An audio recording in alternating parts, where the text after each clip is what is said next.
What's up, fight fans? And thank you for tuning in here at another edition here at Round One Sports TV. I'm always your host, Round One. Now, we have an interesting fight that just was announced. We have Joe Cardenas versus the young, up and coming, like soon to be like what I think is going to be a multiple division world champion, and Abdullah Mason. He is currently the WBO 135-pound champion, and he has accepted this fight with Joe Cardenas. And boy, is this a burner! We're gonna break down this fight and much more of the fighters that are also on this fight card right here. Tiger Johnson, Frontline Zone, Bruce Carrington, Shoo, Shoe York. Hey, yo, Frontline, your boy is up. So we're gonna be talking about that fight card and much more. So lock in, tune in, hit that like button, subscribe to the channel, and like always, let's hop right into this episode.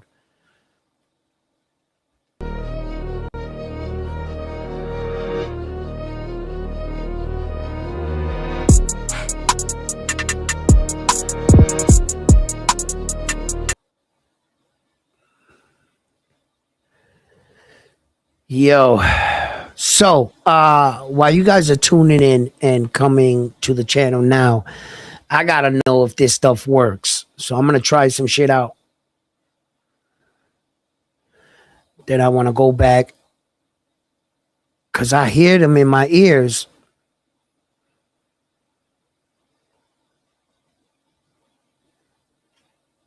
So give me a second.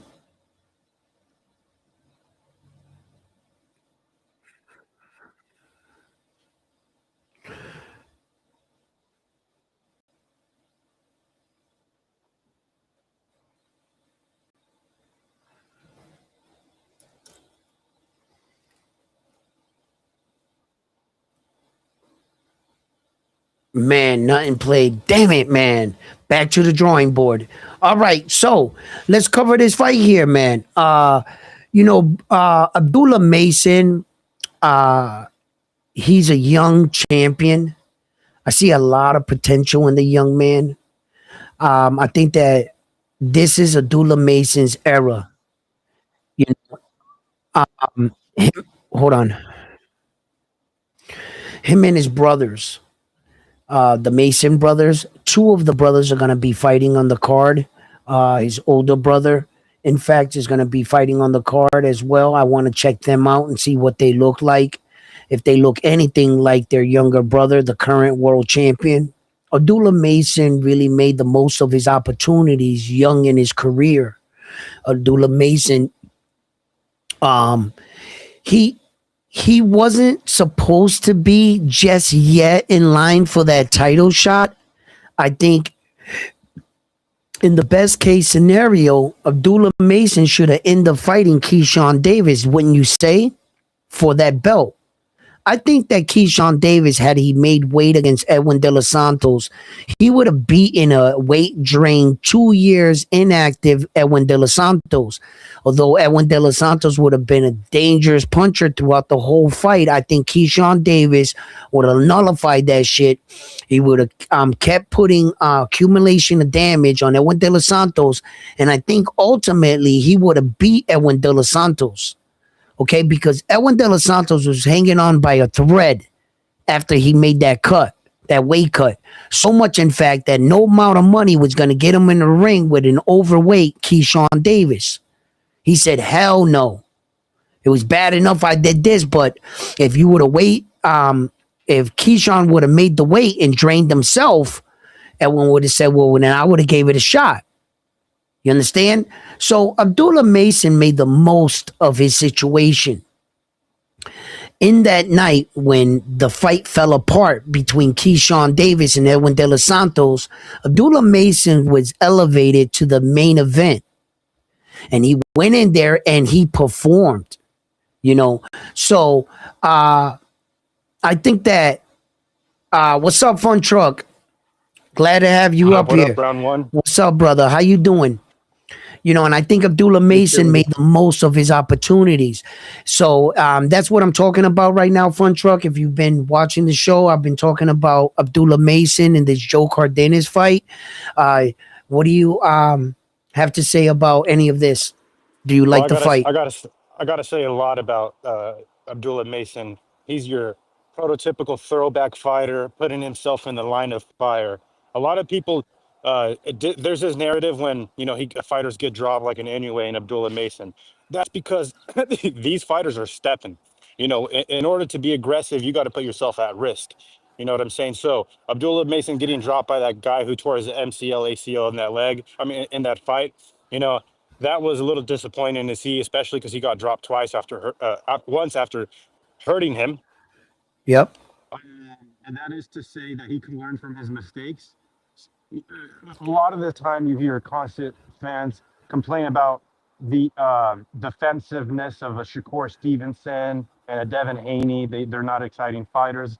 Well, now you have a very exciting black lanky fighter who's being aggressive on the front foot. He's stepping towards these fighters. So I think that he's capturing a wide array of boxing fans because I've heard I'm in the amateur boxing scene as a coach now, and I ask these kids who their favorite fighter is. A lot of them are saying Abdullah Mason. Yes. So, Joe Yes. Cordina, to put a bow on it, Hmm. Cordina, this fight against Cordina is, I don't know if it's necessarily a step up. It's definitely a step sideways. I would have liked a little bit of a better name, but maybe that's just my opinion. Can you convince me that it's a step up? Okay. Here we go. The first of all, I want to answer a lot of the things top points that you made on Abdullah Mason. Okay, when Johan Vasquez dropped him in the fight, that he did tear his knee, and he still get dropped in the fight. That is a young lion stepping into the fire, like you said, and willing to step into the 50-50, even when being knocked down. Some fighters would shy away that young in a career. He'd be shocked. First time down, a little embarrassed. Instead, Abdullah got up and walked back into the fire. Although he learned a lot from that fight and in those exchanges, he could walk away saying he learned a lot. Um, it's also a lesson not to underestimate your opponent. He must have thought and saw the shag in the back of his head with the ball head and said, "Yo, this dude, I got him," right? And homeboy ended up being a puncher. Yeah. Johan ended up being a puncher. So when you talk about Mm-hmm. Joe Cardenas as a value, a worthy opponent, let's just not forget that the last guy pulled out. So this is a reschedule for him. So, okay. And then you're talking about Joe Cardine that only has one loss. He only has one loss. Now, and I think in that's the fight he lost his belt in fact, right? Joe Cardenas, he's had the IBF Super Featherweight Championship. He's a former world champion. He also had the European title, the IBO. So he's a former world champion. So this is how Abdullah is starting his title run. His first, Perfect. And he's young. Abdullah's yes, young. He's being active. I love to see that. My favorite fighters right now are the fighters that being active. absolutely, I fucking hate the 1 year layoffs. Can you believe that Rolly Romero fought Ryan Garcia like over a year ago, last year? It's like, come on, put the fucking fight on. You have a belt. You should be mandated to fight within the 1 year calendar time.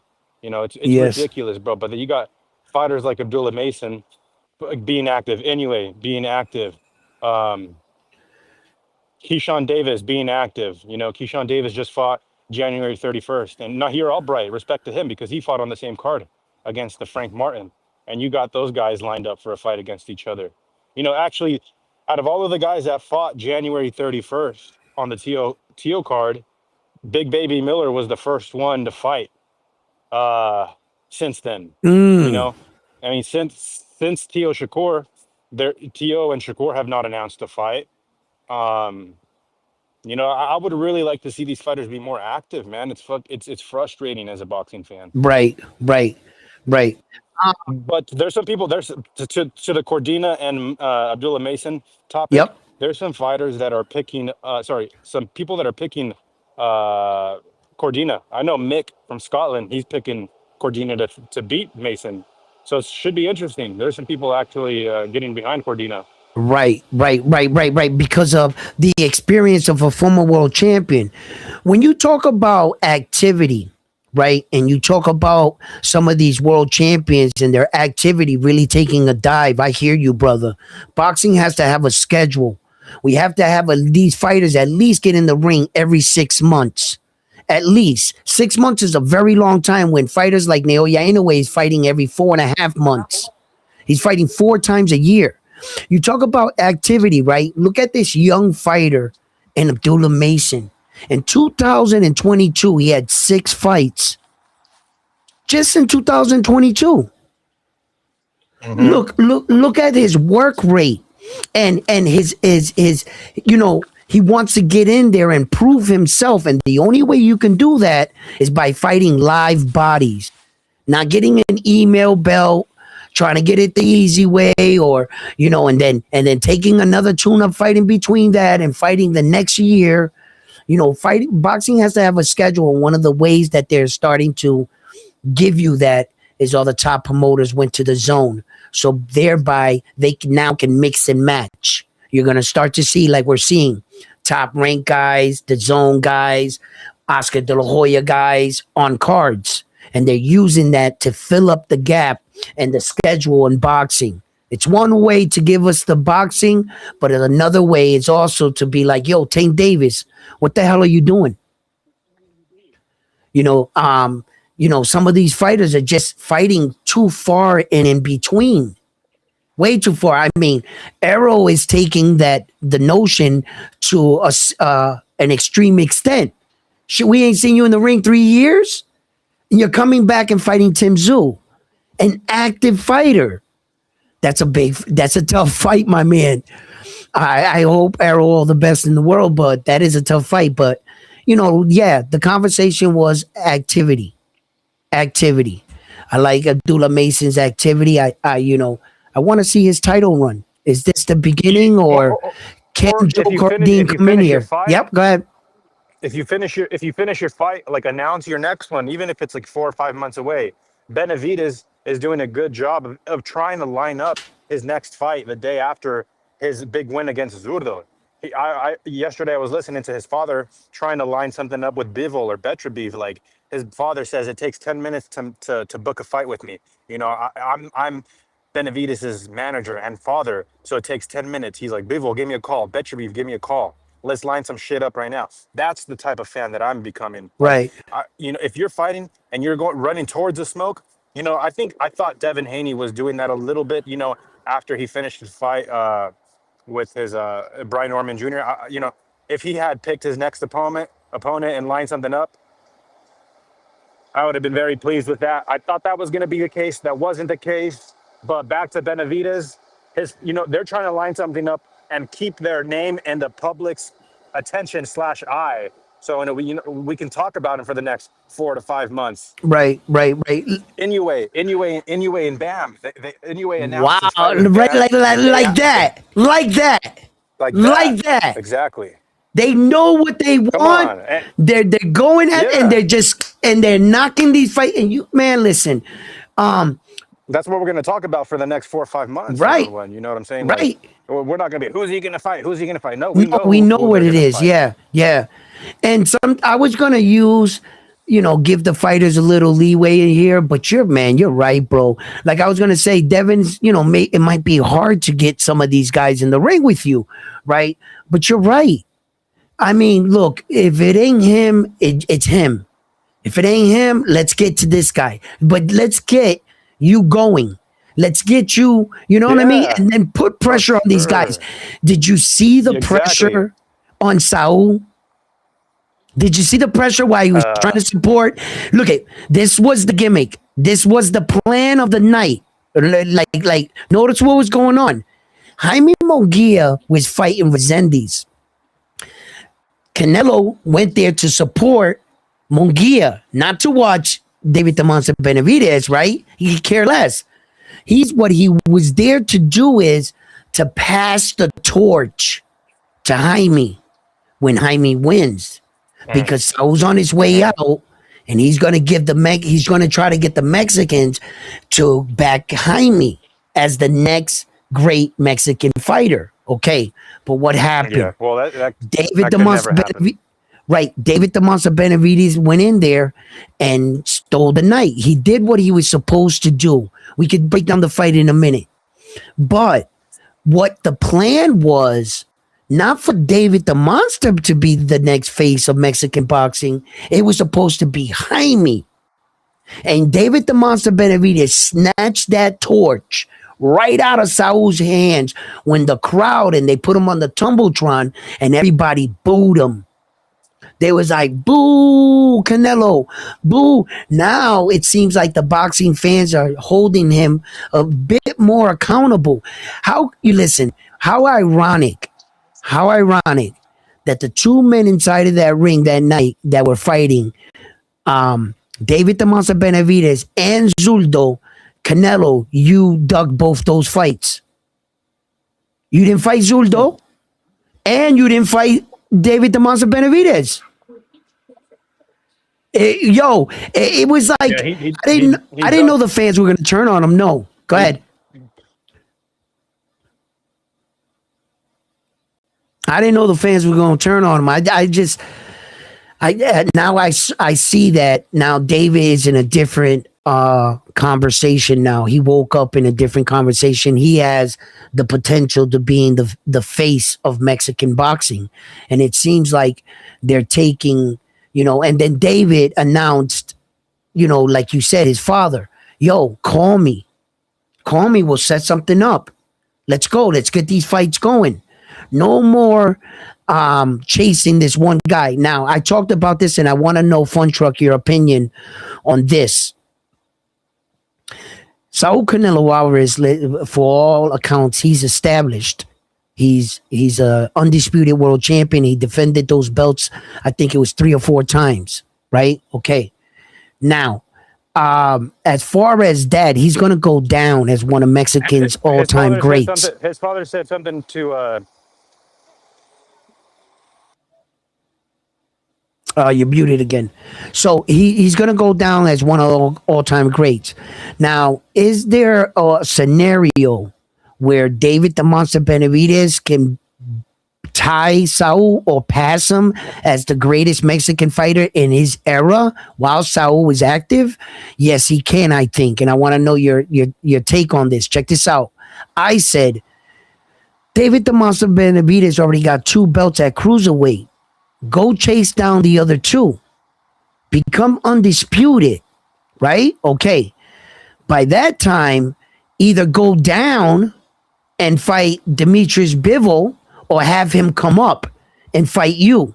If you beat Demetrius Bivol, the guy that beat Saul, and then you tie Saul on undisputed, I think you can pass him.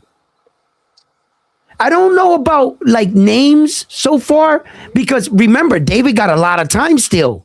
He got a lot of time to put names, but just in the accolade of being undisputed, that's where Canelo reigns supreme for Mexicans. And I said, Fun Truck, if he can become undisputed in cruiserweight and beat the guy that beat Canelo, do you think he passes him? yeah, I do. I think there's a way David can restore his career and his dominance because the whole world knew it. No, that guy right there will whip your ass. He can establish his career. David Benavides can. I did not Yes. like him calling out Canelo in the post fight press conference. He sounds like a bitter or ex girlfriend. Like, quit fucking begging for him. We know that Yeah. he's not going to Let it fight go. you. It's The like, fight's not going to happen. Let it yeah. go. And I think the fans get frustrated too. The fight's not going to Yeah. happen. I'm And the done with fight's it. not going to happen. The fight's not going to happen, and they're calling for David to go to heavyweight. Like, why do you want to These fans be are in the same crazy. conversation? Like, listen, oh, I want to fight Usyk, but at the same time, I want to fight Canelo. That's like polar opposites, you Yeah, know. right? It was strange to me, and so, but with Benavides, I really wish that luck he gets a little bit of luck because he hasn't had the best matchups. Like he needs to fight Bivol, Beterbiev, or Jai before they retire. And I think that the Jai fight's going to be the hardest one to make because of uh, the Zuffa problem. But Mm-hmm. and Beterbiev and Bivol, they might fucking break their back in their next fight and just call it their professional career. And those guys, if Benavidez runs through those guys are on some people's top 10 for pound for pound list. Of So course. yes, when I watched David beat up Zurdo, I was Mm. impressed. I was like, holy shit, this guy is actually the real deal. You know, I had my doubts about him. I knew he was a good fighter. I always thought he was a sort of a weight bully, and he has sort of this Tyson Fury like defense, you know, where he kind of leans back. Mm-hmm. It doesn't look too polished, but it somehow works. Uh, for the past 3 days, I've been watching all of the interviews that have came out after the fight. Benavidez is saying all the right things. He says, you know, I stood in the pocket and I got hit once to give my two, and he goes, I switched to southpaw. And the most impressive thing that he did in my eyes was throw the hardest punch on the eighth punch on an eight punch combination because he went ba Right. ba ba ba ba, and then boom, hit him with And that sat the down eighth on or it. ninth punch. That's His the pull it fucking game, blew my his mind. his peel game was Yeah, great. I like how he peeled his glove the first couple times and he hit him upstairs. Then in one yeah. of them he peeled it and then he went to go up and he hit him in the body. Boom. And then he peeled from I the other probably had it side. before the. I'm losing you there. I'm losing you.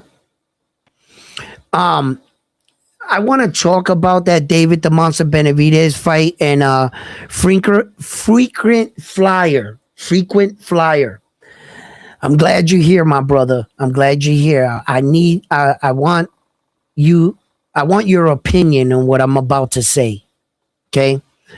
I've been hearing a lot of things all over through social media with the Naoya Inoue and David the Monster Benavidez. Which monster actually showed up? Which monster had the better performance?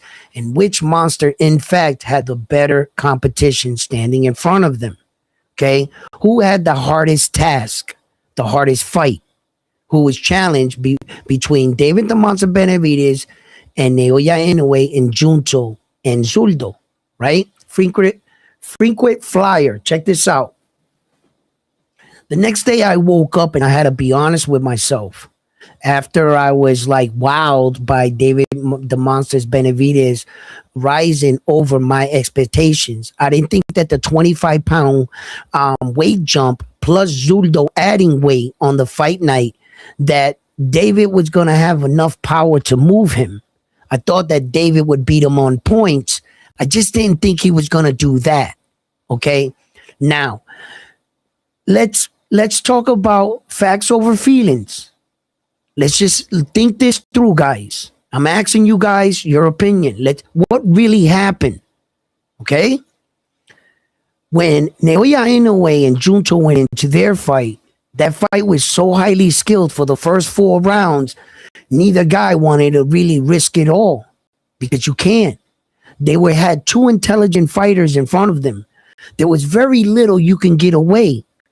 It was very high stakes boxing in the sense of the foot placement battle, everything. And the adjustments that were made in that fight, they were reading each other's body language in real time. In real time.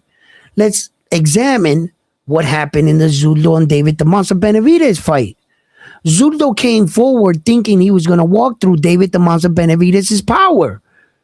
And basically all night, David the Monster Benavidez pulled his guard, beat the crap out of him, out-punched him, out-landed him. But even Mike Tyson, at some point in the fight, the 4th to 5th round, Mike Tyson started saying, yo, stop letting this guy hit on you, David the Monster Benavidez. So Zuldo was having his moments as well. Was Zuldo's footwork superior? Was Zuldo a real superior fighter? Did he have a lightning jab? Was he outsmarting at any point David the Monster Benavidez and making it difficult for him coming in? Or was Zurdo standing there with the front door wide open, just standing there like this, taking shots from David? He really thought he could walk through David's power. David, the Monster Benavidez, congratulations to you to proving to me and to the rest of the world, your power carried over, no problem. No problem. So let's talk about the opponent. Whose opponent was tougher? Naoya Inoue's opponent or David the Monster Benavidez' opponent? Who is tougher? We don't want to go by accomplishments because Junto got Zurdo beat. He got 3 divisions to his 2. So Junto's better. And Zurdo went in there, he already lost. He lost once to Demetrius Bivol. Junto Nakatani was undefeated. Okay, fine. Let's not even look at that. But let's look at the fighter's durability. Who had the tougher fighter? Let's examine it.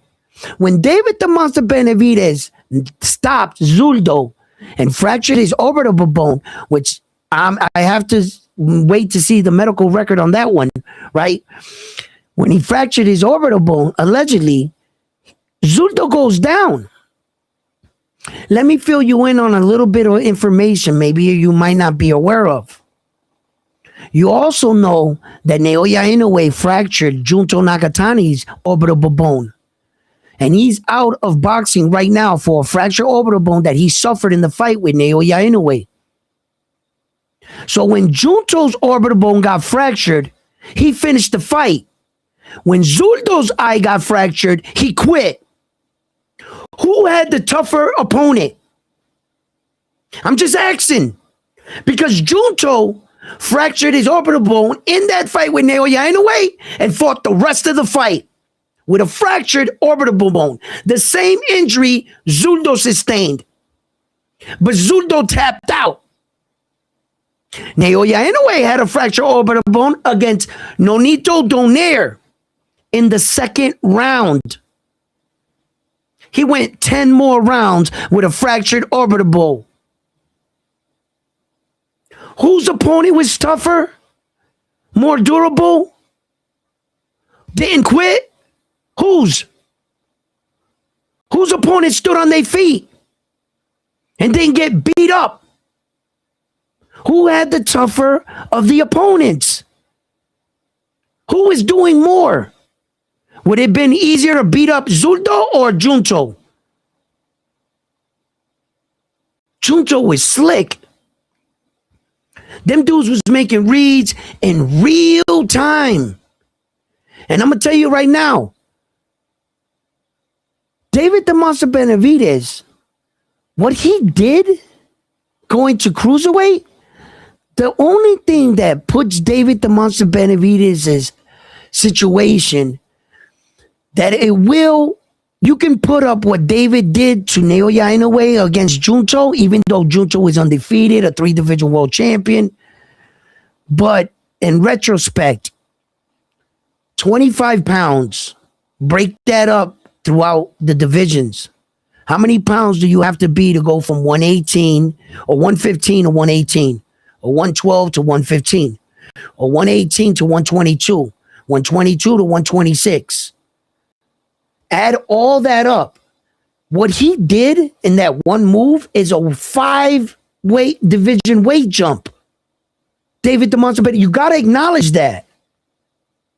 He jumped up basically 5 divisions in one move.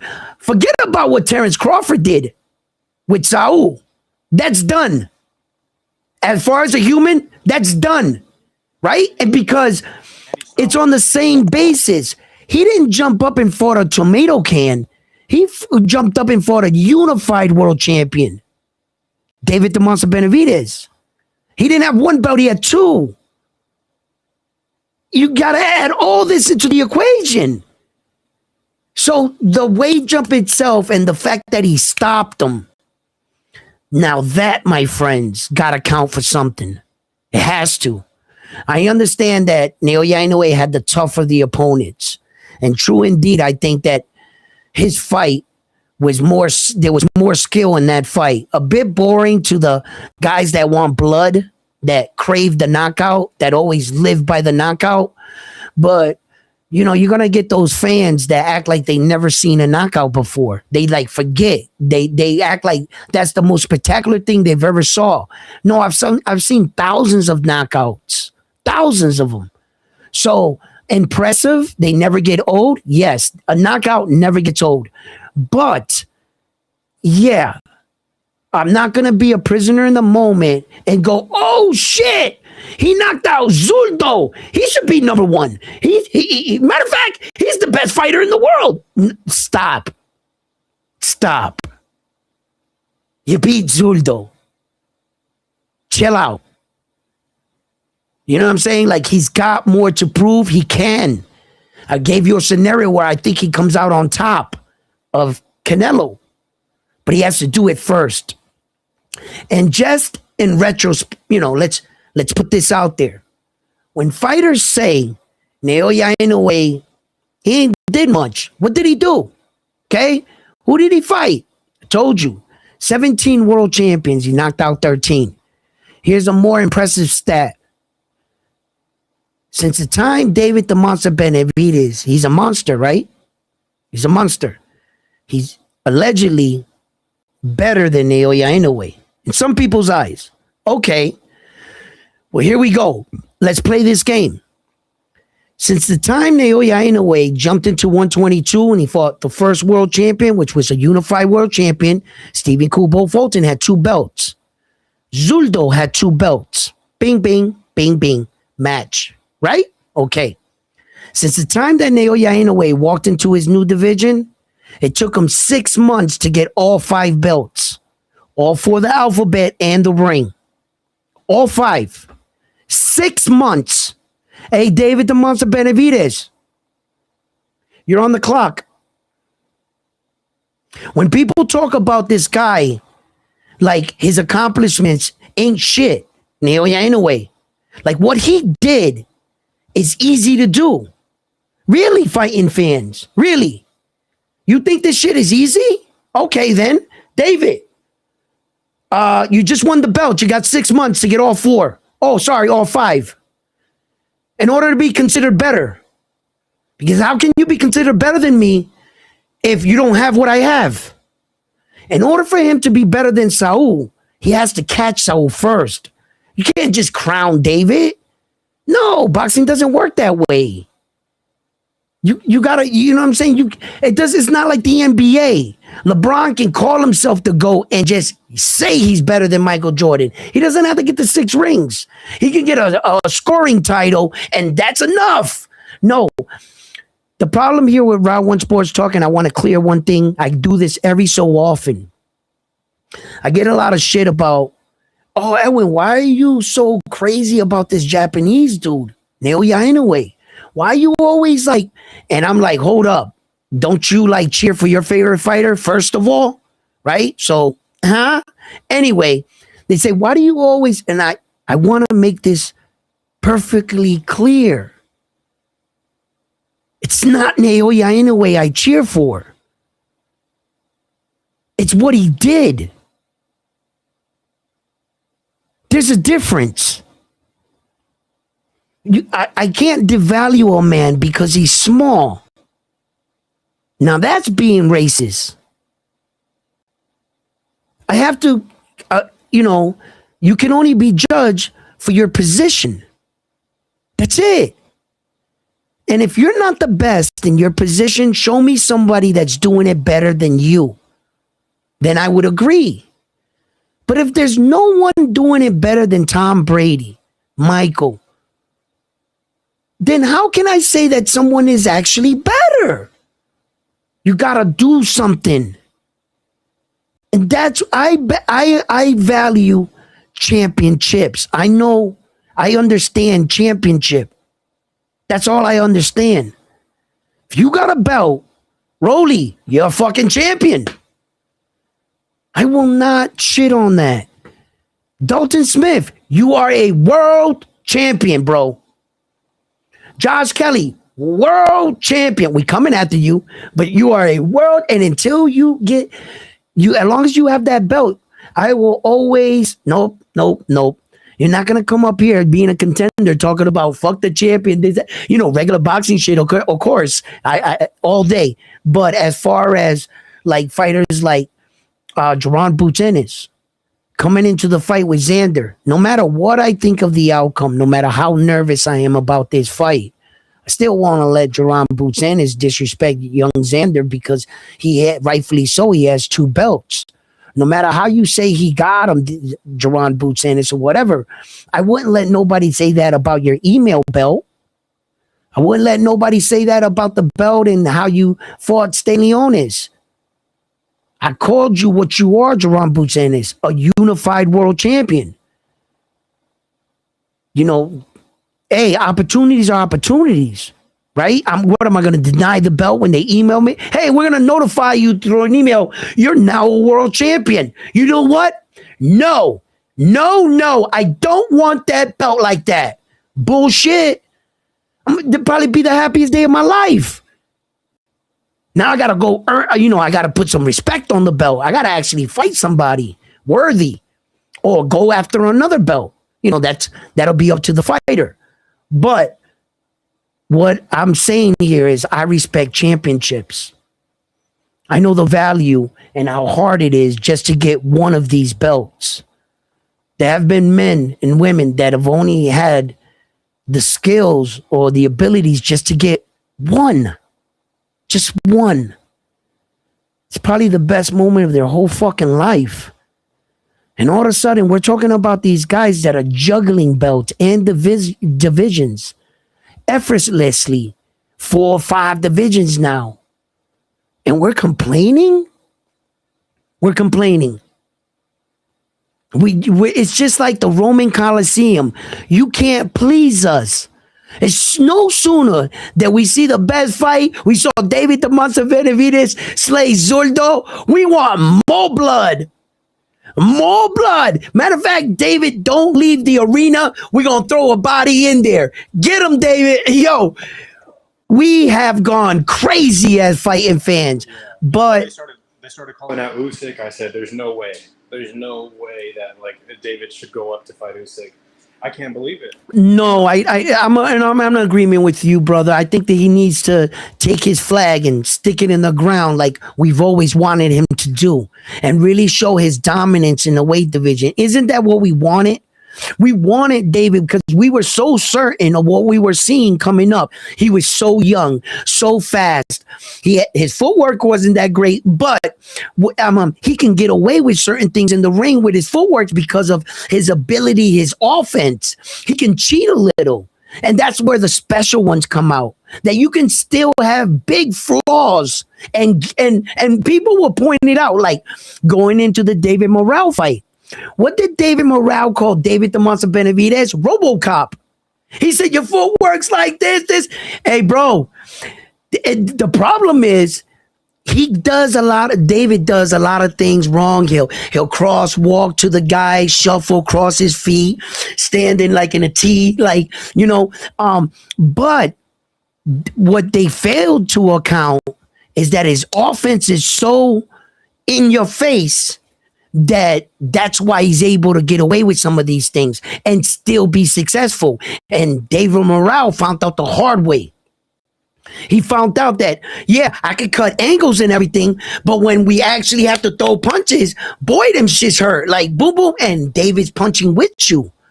Yo, that punch output, a lot of it was like pop, pop, pop, pop, pop. And like you said, he's a smart fighter, David. He knew when to sit down on that big one. He went pop, pop, pop, pop. He kept him in the high guard. And when he felt that second of less, Zurdo, he felt like, oh, no punches. He went like that. And David sat on that punch, bro. You saw it. He was hitting him with good shots, but he knew when and the where. I talk about that a lot. The when and the where. When, hit your guy, boom, boom, boom. When to sit down on your punch, boom. Really put some torque behind it. And he beat the shit out of Zurdo. And then let's talk about the fouls that were committed. I want to let you guys know this. In boxing, in every sport, There's accidental fouls all the time. There's reaching hand fouls in the NBA and football. One guy will be running and he'll trip over the other guy's foot. It happens all the time. How many times in basketball did one guy step on another guy's foot when he's going up for a layup or something in the heat of the moment? Fouls happen. Okay? What Benavidez was actually trying to do was frame off and fend him off. Had Zurdo threw a punch, he was ready to put his elbow so that his fist hit his elbow. He was coming back around to like block like this. That's called framing. We frame and we push to create distance, to get space. You need that extra little space because David is long. So when he was doing this work, it wasn't like he was trying to use his elbows to knock Zurdo out. Now, the elbow did strike Zurdo right here, right? Okay. But let me tell you something, fighting fans. That elbow didn't win the fight for David the Monster Benavidez. Listen, you can't blame the fight, the entire fight, on just one moment, a foul, depending on what the foul is, right? It wasn't that serious. Now, meaning, what was Zurdo doing for 6 rounds? You're gonna put the entire fight on the fact that David swung and hit him like that? Okay. What did he do for 6 rounds to David? The elbow did not hit him in the eye. It was apparent what caused the injury. It was that punch. Boom, right in the eye. Knuckle right in the eye. Okay? So what I'm trying to say is, I don't think that David was going out there throwing elbows with the intention to hit him. Because now David felt like, wait a minute, my punches ain't affecting him. No, David knew his punches were affecting him. David was starting to open up, unload on him. And I'm trying to tell you that fouls happen in sports all the when a guy punches a guy in the balls, like 80-90%, it's not intentional. Sometimes it is, sometimes it really just not. He went low, boom. Sometimes the guy jumps up and you hit him in the balls and stuff. Okay, that happens. Sometimes you're framing like this and you can elbow a guy. Yeah, it happens. Okay, case in point. In that Espinoza fight versus Robersi, did the elbows beat Robersi? Or did Espinoza beat Robersi the second time? When Robersi quit because he was complaining about the elbows. And were the elbows intentional in that case? What I saw in the David Del Monte Benavidez fight, he was pushing off, framing, but he was anticipating Zurdo throwing a punch. I'm trying to tell you, had Zurdo thrown a punch, David would have caught his punch with this part of his forearm. It probably would have damaged his hand. Yeah. And then David was going to use that. You know how when like when Zurdo pushed David like that, and this goes right underneath the chin, and the referee tells you, hey, you can't do that, right? And you're pushing them off and shit. These kind of things happen. But I don't think that the elbows made the outcome of the fight. I don't think they were going to change the outcome of the fight. And I don't think really that the elbows played any factor. Although he might have got a little stunned by the elbow or whatever, but Zurdo's a big boy. He was taking full punches from David the Monster Benavidez before that elbow. Okay? It was just the amount of damage, he couldn't sustain it no more. And he felt like, oh shit, I felt something crack there, whatever the pain was, and he quit. He checked out of the fight. And all I'm saying is, Junto Nakatani suffered the same injury in the fight with Naoya Inoue, and you wouldn't even know it. You wouldn't even know it. How tough is that dude? They were trying to announce Junto's next fight, And it's already all over social media, all over, that he has to take time off for the surgery to fix his orbital bone that got fractured in the fight with Naoya Inoue. It's all over the webs. Go check it out. And he fought to the end.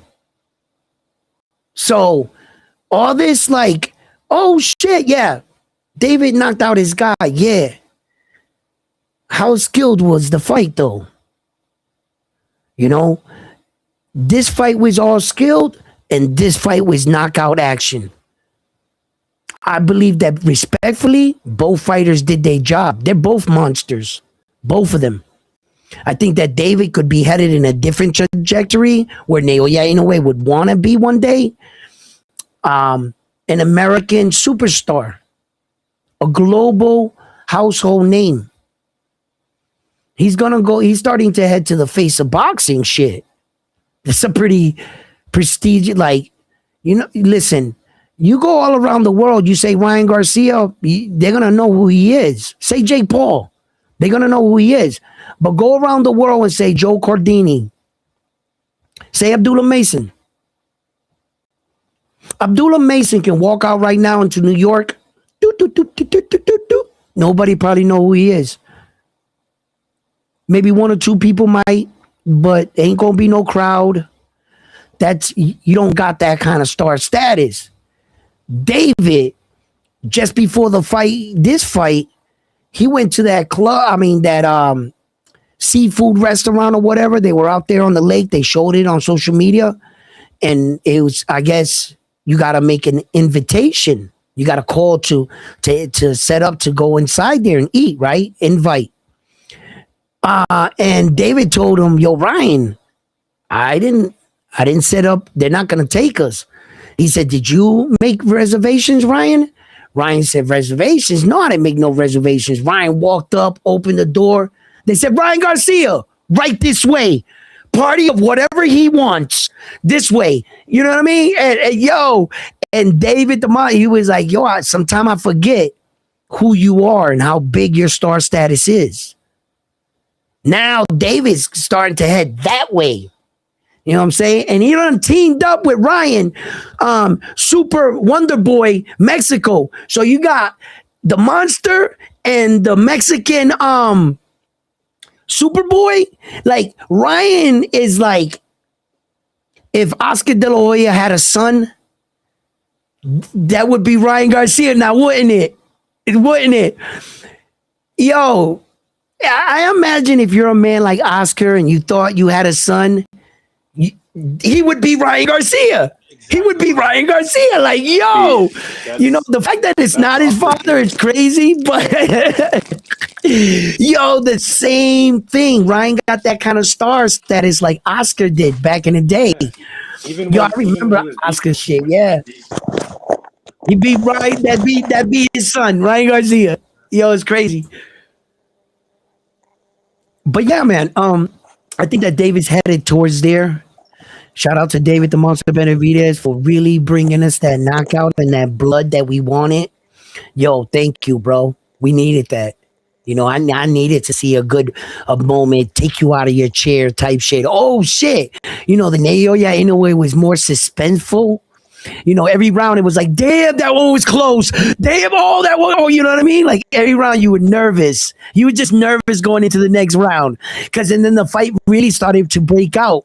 Junto made the foot adjustment, and he started putting his foot on the outside of Naoya Inoue, like the 9th, 10th round. Then Naoya Inoue, he made an adjustment. Instead of going for the right over the top, because Junto caught him flush.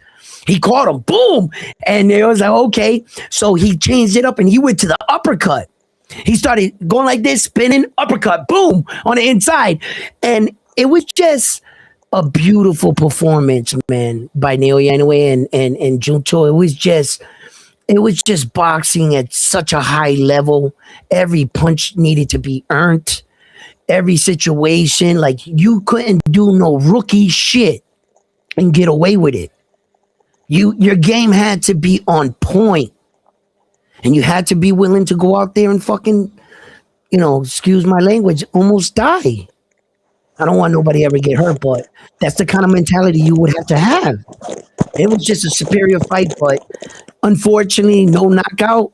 But don't worry, because Mexico's own David the Monster Benavides took care of that for us. Now, didn't he? Yes, he did. Yes, he did. He took care of that right there. He packed that boy right up. He said, "Bow, bow, bow, bow. Zunto, I done told you I was coming up here." Yo, that was beautiful, man. That was fucking. He did better than I thought. Benavides. He just did better, man. Hey, let me throw this back. When I can't hear you, brother. I can't hear you. Go ahead, talk. how about this? Can you hear me? Okay. Yes, now. Yeah, I got you. So remember when Devin Haney fought Jose Ramirez and Teofimo fought Arnold Barbosa? And I'm losing you. I'm trying to disconnect my headphones. Is this better? Yeah, that's little bit better. At Yo, least yo, the round fans, one. everybody can hear. Yep, Yo, you hear me? Round yep. one. I can hear you. Low, but I can hear you.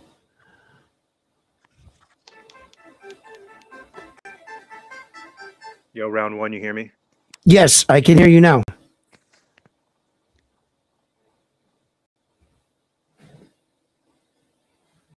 Yo, you there? Damn, I lost him. My daughter's home too.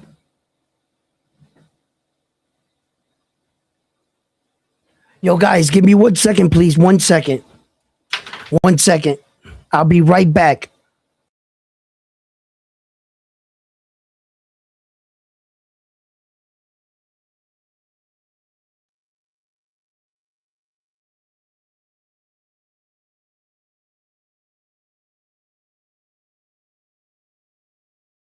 All right. Let me catch up with you guys. Frontline, if you around, you know Frontline's in the background lurking. You know he lurking and shit. Frontline's always lurking. Stop it. Stop it. You're. Oh yeah, I gotta get Frinker Flyers respond, and he never respond. Those end rounds.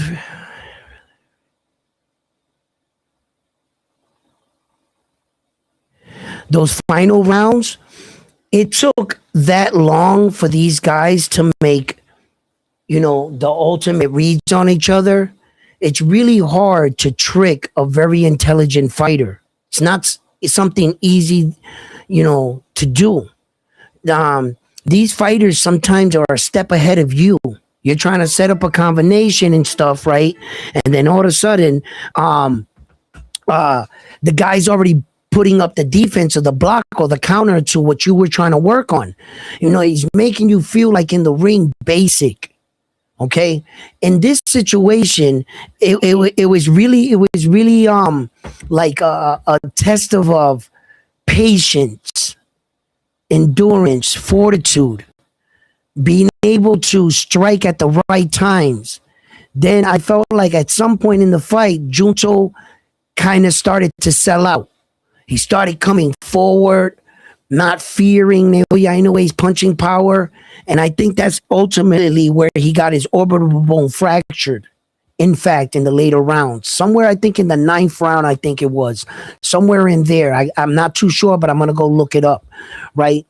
And because that's when they really started banging.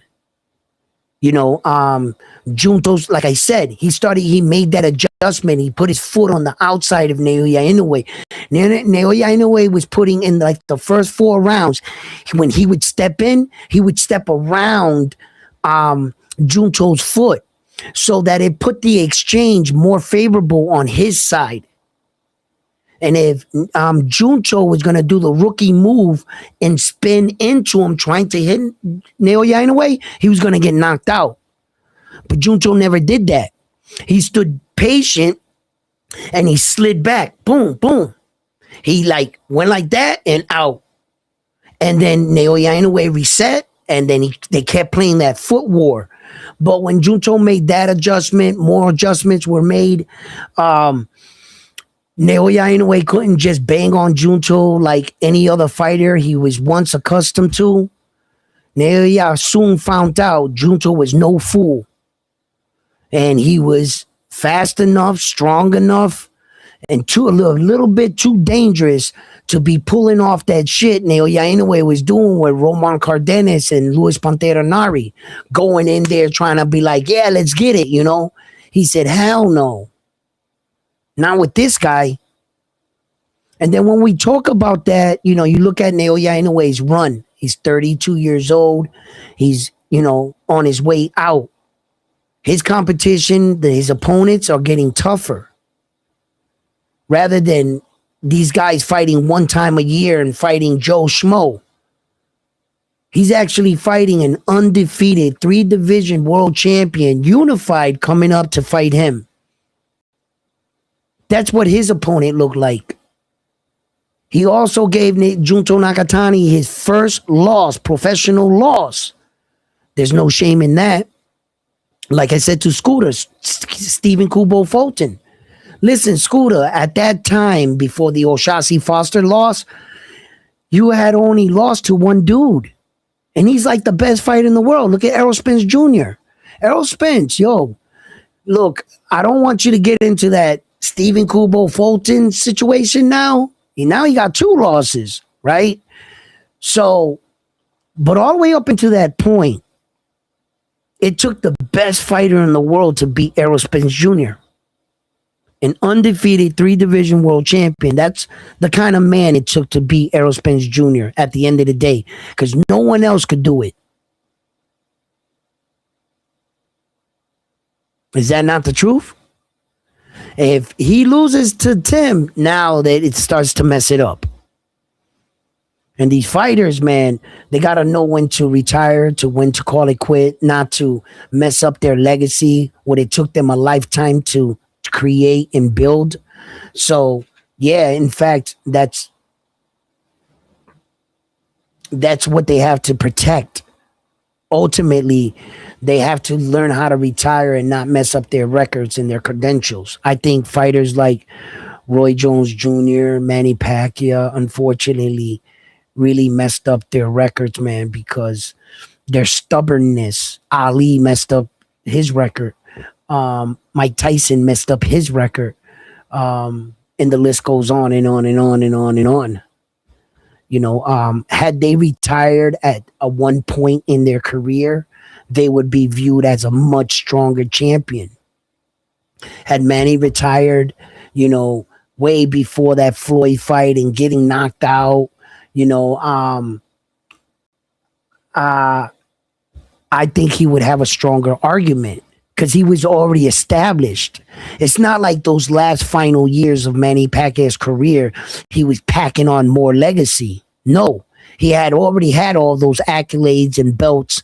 You know, so there was at one point, man, he could have retired and he could have been in a real strong conversation for like the best to ever do it type shit, you know, and, you know, look, when we also have conversations like this too, and they talk about like, you know, like the best champions to ever do it in history, boxing history. Joe Louis, as the heavyweight champion, he has like 26 title defenses, but they're undisputed title defenses at that time. It was only one belt, I think, but you know, that's why you can't count that era with a 4-belt era. No, the closest we can do, to be fair, is a 3-belt era. I'll give you the argument's sake from a 3-belt era to the 4-belt era where we are in currently today. So Mike Tyson's era, when he was undisputed, he only needed 3 belts. That counts, you know, as an undisputed. How many times did he defend the undisputed championship and who defended it the most? So in fact, right now, Saul Canelo Alvarez, what do you have? 3, 4, right? Naoya Inoue has successfully defended all 4 belts 7 times in a row. 7 times. And he's the first in history to ever do that. There's nobody that in a 4-belt era that ever defended all 4 belts 7 times. So he's the first. As far as undisputed, runs that really counted in a certain era, Sugar Ray Robinson's era, también, that one, some of these records you can't count really with today's standards.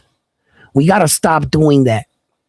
It was just, how am I going to put 15 rounds to 12 rounds? Your task was way higher. Like, logically, I can't do that. But as far as what you did, getting all the belts undisputed, I can count your undisputed reign. And there's just nobody doing it like Naoya Inoue. In fact, he's got a lot of good records right now. A lot of good records, but there are some records he just won't catch, unfortunately. Some of Mayweather's records he's not going to catch. Some of Mayweather's records are like personal records, like 50-0. Have you guys ever thought of this? Like, there's no award for retiring 50-0. Okay, you retired 50-0. Great. Great for you. Just, there's been a lot of men that retired undefeated. All kinds of records. That's not an accolade. Meaning, it's not a belt, it's not a division. What does it count for? 50-0. What does it actually count for? What does the O? That's why I say that Floyd tricked everybody. Like, okay, you're 50-0. That's not what makes Floyd Mayweather great. What makes him great is those 5 weight divisions he has and 26 world championship fights. And being undefeated. You put that at the end, right? But as far as accolades, Naoya Inoue can't catch Floyd when it comes to 50-0. He's not going to catch Floyd. What Naoya Inoue got right now? How many fights he's got? 30 what? 31, 32? What does he got? How many fights Naoya Inoue has? Let's see. I got so much boxing in my head. I kind of forget some of the simple, basic things sometimes.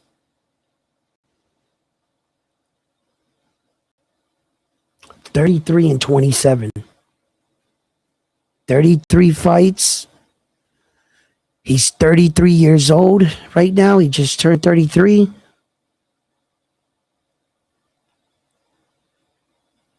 No. He can't catch him. He can't catch him. He fights 4 times a year. That's 34. 4 more times, that's 35. 4 more times, that's 36. 4 more times, that's 37. Right? You need, right now as it stands, you need 17 fights to get to 50. 17 fights.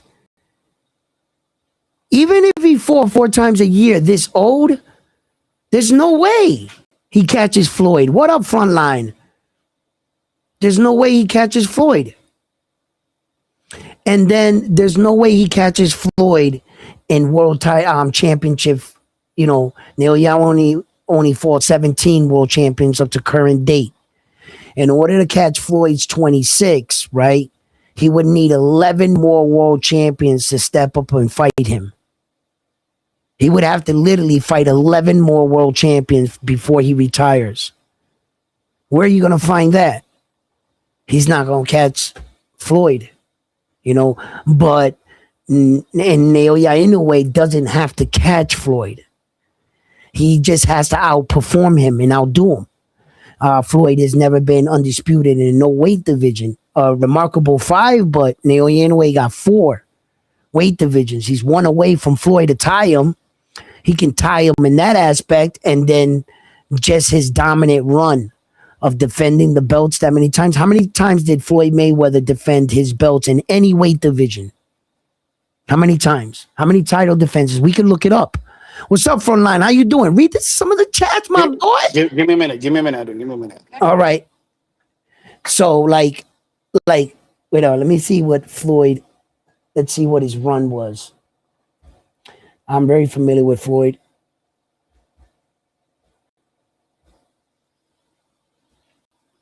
And I think Floyd Mayweather has 16 or something consecutive world title fights. He might have more. Matter of fact, here, you guys can do this with me while Frontline gets his shit together.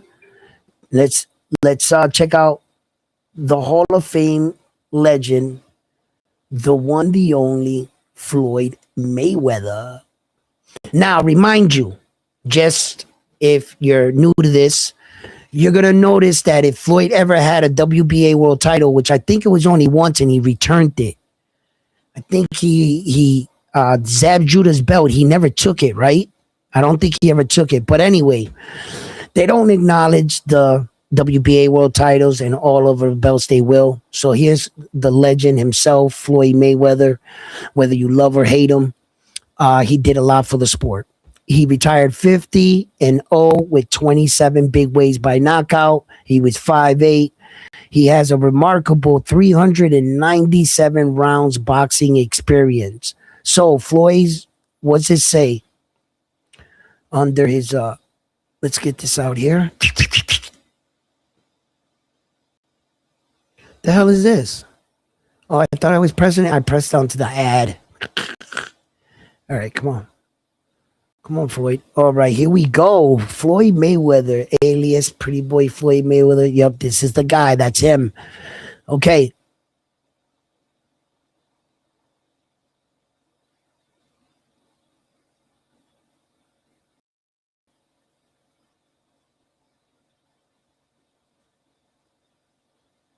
Damn. Floyd Mayweather fought 8 Hall of Fame fighters and knocked out 3 throughout his career. These are all the men that have already been inducted into the Hall of Fame right here on this line.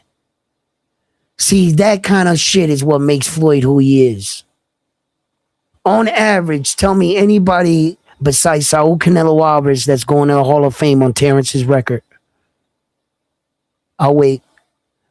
How many fighters are going to go to the Hall of Fame in the Oyainaway's record? How about Uzyk's? They only might have 1 or 2, maybe 3, 8. He fought 8 Hall of Famers. Okay. Shit like this. I'm not sure Naoya anyway can catch him and shit like this. Yo, this amateur record shit is crazy. Okay. They only gave him recognition for 24.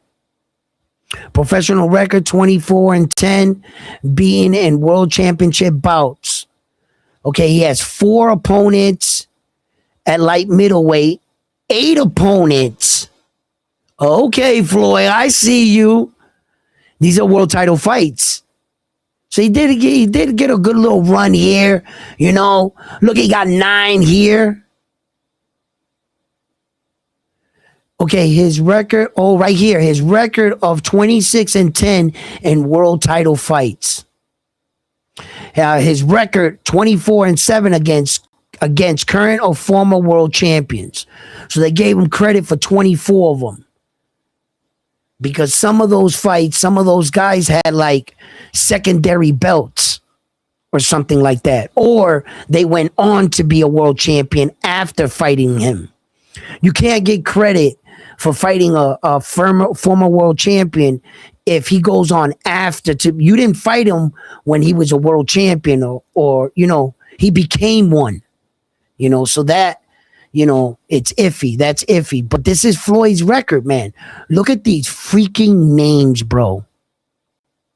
Listen, this guy right here, Hernandez, right? The first guy to give Floyd Mayweather a title shot at 130 pounds, that was actually Floyd Mayweather's idol. He had talked about this. Unfortunately, he passed away. And Floyd Mayweather thanked him so much because that's when the Floyd era, the dynasty, kicked off. That's where it all started with the Hernandez fight. And when he passed away, Floyd Mayweather was reportedly, it was reported that he paid for his funeral and he paid for all his services to have him buried and stuff. That's a big honor, a respect for Floyd and recognizing the man that, gave him his first opportunity of being the kind of champion he is today. Floyd dominated in that fight. He went on to fight other, Vargas, Diego Corrales, man, Carlos Hernandez. Man, he's got a lot of. Look at this shit, Juan. This is the guy that knocked out Manny Pacquiao, bro. Right? And then he beats the guy that knocks out Manny Pacquiao and beats Manny Pacquiao, but somehow he's not better than him in some worlds, in some circles. It's crazy. It's crazy. Man, he beat my guy up, Miguel Cotto. Damn, he's got Oscar De La Hoya, Ricky. Okay, these are all guys I already know, but when you see their names, you're reminded. Zab Judah, man. Damn, man, Floyd. That resume is fucking ridiculous, bro. I gotta admit that, bro. When is the last time you seen a resume like this? When in his era, like the everybody on this list probably fought each other too. Oscar got an impressive list. Juan Marquez, Juan Miguel, he's got a good names on his list. Zab Judah got great names. Shane Mosley, Manny Pacquiao. Come on, man. Marcos Madonna. Come on, man. Antonio Berno, I don't think he had. Well, he has some good names too. Come to think about it, hell yeah, man. Yo, listen, you're not gonna see a resume like this no more, man. Fucking Julio Cesar Chavez is the last of the Mohegans. Enjoy Julio Cesar Chavez for as long as you can, because I'm gonna tell you right now, man. We will never witness that again. Has a record of 13-3 against former or current world lineal champions. He fought 13 lineal champions as well and knocked out 3. No, Floyd got a lot of fucking records, bro. That's why he's the best. It's not his 50-0. His 50-0 is not Floyd Mayweather's greatest achievement, bro. By far. That's not what makes him the best. This shit is what makes him the best. Look at this shit, bro. Jesus Christ, bro. He's got on a pretty impressive amateur record. Man, he's 84-9. I can tell you one thing. He won that gold medal. He should be 85-8. And I think those other 9 ones, they might have robbed Floyd then too. I want to see them shits. Nah, I seen him rob Floyd before. Fuck that. Those are 9 robberies right there. This man was, he took care of business, Floyd. He definitely took care of business, guys. Yeah, man. He was, whether you love or hate him, bro, you could criticize him. He didn't fight this guy. He didn't do this. He didn't do that. He ran here. No. In position, managed himself good at the end of his career. And, Oscar was right. Floyd's a motherfucker. There was a rematch clause. I looked it up too. I remember I said it the other night and I had to go look it up, and I looked it up. There's an actual video where Oscar says, me and Floyd had a rematch clause, and Floyd retired from the game of boxing 1 year and 1 day when the rematch clause expired.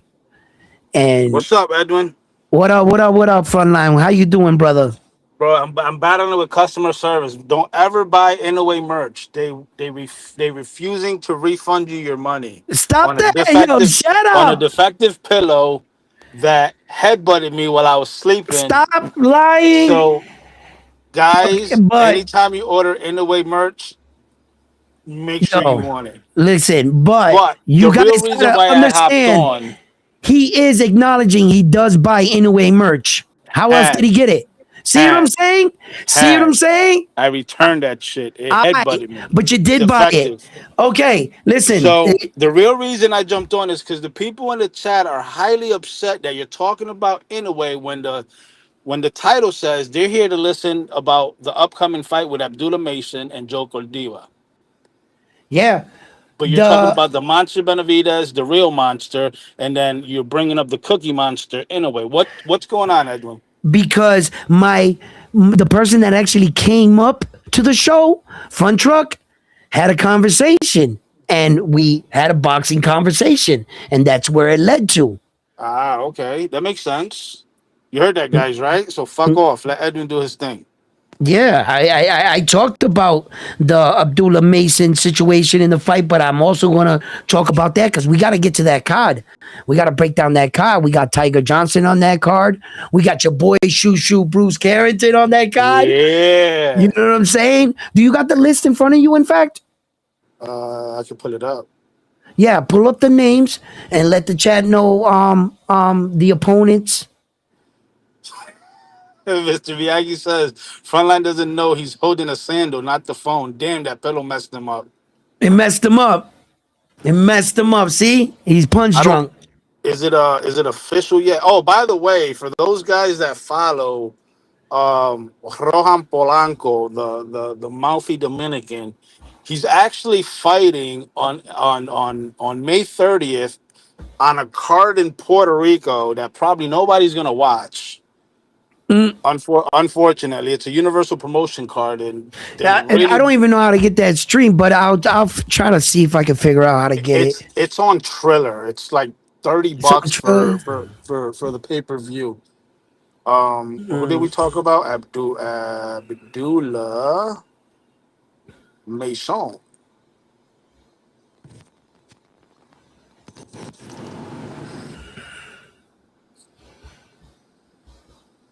Abdullah Mason. Hey, yo, where you at in the chat? Abdullah Mason, Cordina is going to be fireworks. Mason gets through. Mason's gonna destroy Cardina. I'm sorry. I don't know, Cardiva. bro. I don't know about that. I'm not too. Listen, Here we I've go. Here's watched what Joe. we got. We got Abdullah Mason versus Joe Cordina. Bruce Carrington versus Rene Palacio. Delante Tiger Johnson versus Christopher Guerrero. Mm-hmm. Derek Davis versus Carlos Ramos.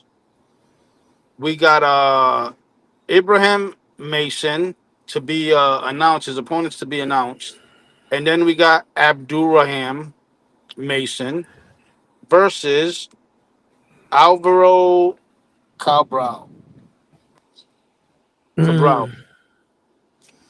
That's Now, going to be on the zone in Ohio, July 4th. That's the way to start July the 4th, fucking year. yes. It's going to kick off the fireworks. You've seen the fireworks in the thumbnail. Listen, as far as, Abdullah Mason's opponent, right? Let's talk about this guy. This is what we wanted to talk about. I think that Abdullah Mason is taking a pretty decent step up here in competition. He, like I was telling you guys, he was a former world champion, Joe Cordina. And I think that his experience in the ring, Joe moves really well with his feet. He does. He knows how to use his footwork. He knows how to cover up. He knows how to exchange on the inside. I've watched several of George Cordina's fights. And yeah, I think that in fact, yes, this is a big step up, and it also goes down as Abdullah Mason's mandatory. So if he was to get by this guy, then it would free him up to take a fight of his own, although it would have to be in the top 15 or something. They have standards for the champions. Abdullah Mason's a young champion and he has 20 fights with 17 ways knockout, big ways by knockout. Impressive though. He only didn't knock out 3 people. So he's young. He's 22 years old. Um, he took a little bit of time off after winning the belt, I think, really to sharpen his skills. He had a fight scheduled. For some reason, that one didn't occur, but Joe Cardenas is the number one for the WBO. He is the number one. Joe Cardenas is ranked number 7 in the IBF. Okay. So,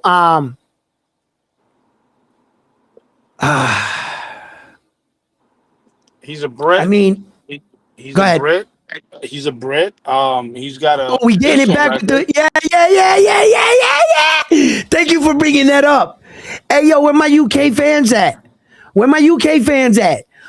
Well, Mr. We gonna run Miyagi's this in the back. I building. remember what y'all did to my boy Sabrina Matias. Okay, okay. We gonna get this one back. We already got one on you on Sam Notes, right? So we already got one. So we're running it back. We running it back. So let's see what happens here. I like that. I like that. Okay. Hey. Speaking of Brits, didn't Dalton Smith catch the high duck sprain ankle thingy? Oh, I think he caught it. It's going around. He's got to watch out. He's got to bundle up well. You know what I'm saying? He's got to dress warm. You know what I'm saying? Yo, Anthony beat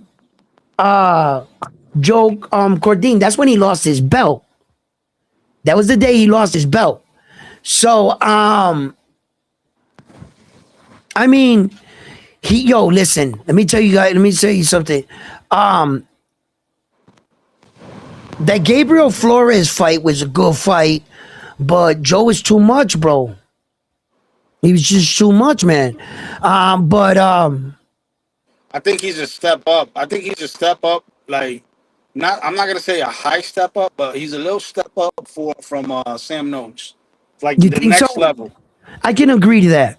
You know what? I can I'm agree to not saying that. like it's a huge step up, but it Right, is a step up. right. And Abdullah Mason took Sam Note's soul in that fight, bro. But he was just tough.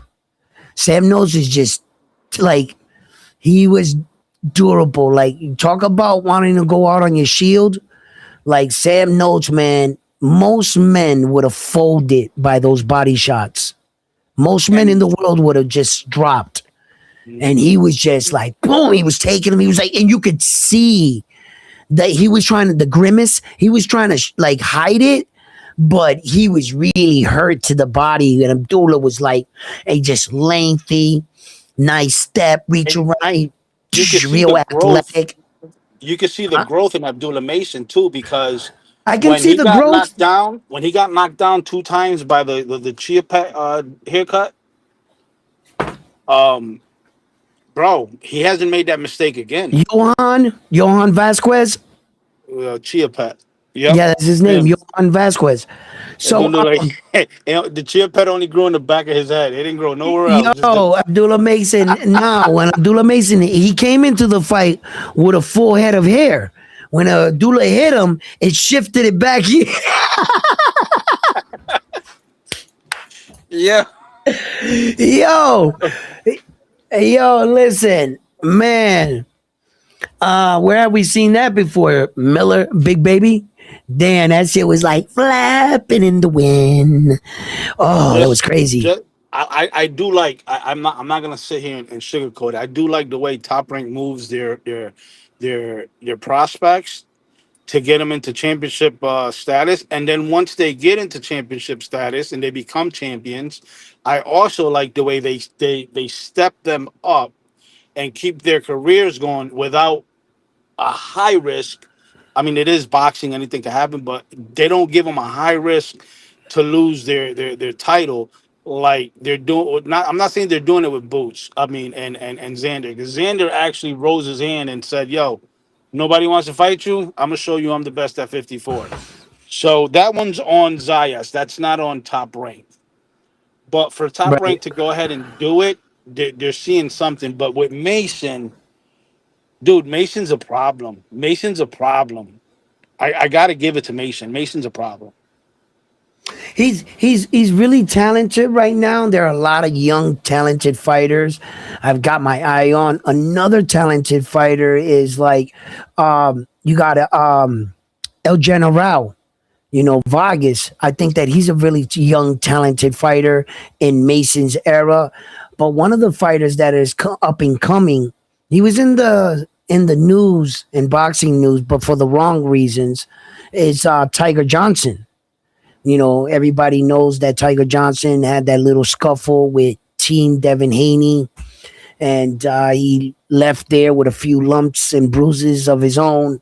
And I'm glad that he's okay and that he's able to get back in the ring. At some point, Tiger Johnson just might catch up to Devin, and all this is going to come back to surface. I think Tiger Johnson is another talented individual. The way he I starts don't Nicholas Floss like that. I don't think he could get his get back with Haney though, unless he does a Sufa contract. But I'm sure. Why? Whoa, back that up. Devin Haney ain't signed a Sufa.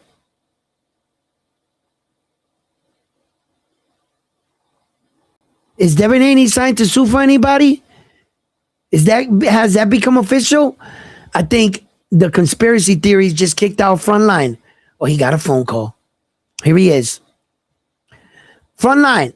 Yeah, I got a phone call. It's probably gonna cut me off again because I'm gonna get another phone call. But What happened with Devin Haney and Sufa? What are you talking about? What are these accusations? Haney's going to, so he's going to be the ambassador for Sufa. Mark my words, it's going to happen. It's not out publicly yet, but it's gonna be public Oh, soon. so this is just your assumption. Wistful. Here we go. Round one sports talk has his co-host up there spouting fake news about Devin It ain't Haney it going ain't to fake Sufa. news.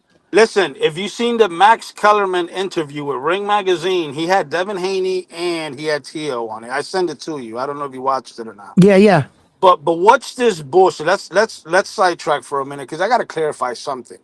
What the fuck is this bullshit that Max Kellerman or Kellerman is spewing out there that belts, if you could be a belt holder, but it's a difference between being a belt holder and a champion.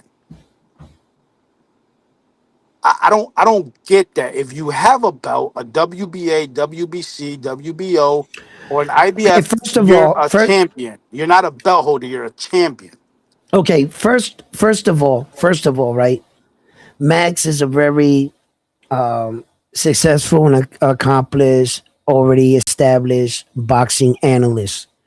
And unfortunately, somebody gave him a job and required his services. But although Max Callahan is using his years and vast knowledge of boxing, which stamps him in the boxing world, he's tried to go out to other sports, basketball, football, and he got booed out of there. And here he is back in boxing. Turkey hires him, puts him in front of the microphone, and his job is to break these fighting belts down in an eloquent way. And his job, he works for Ring.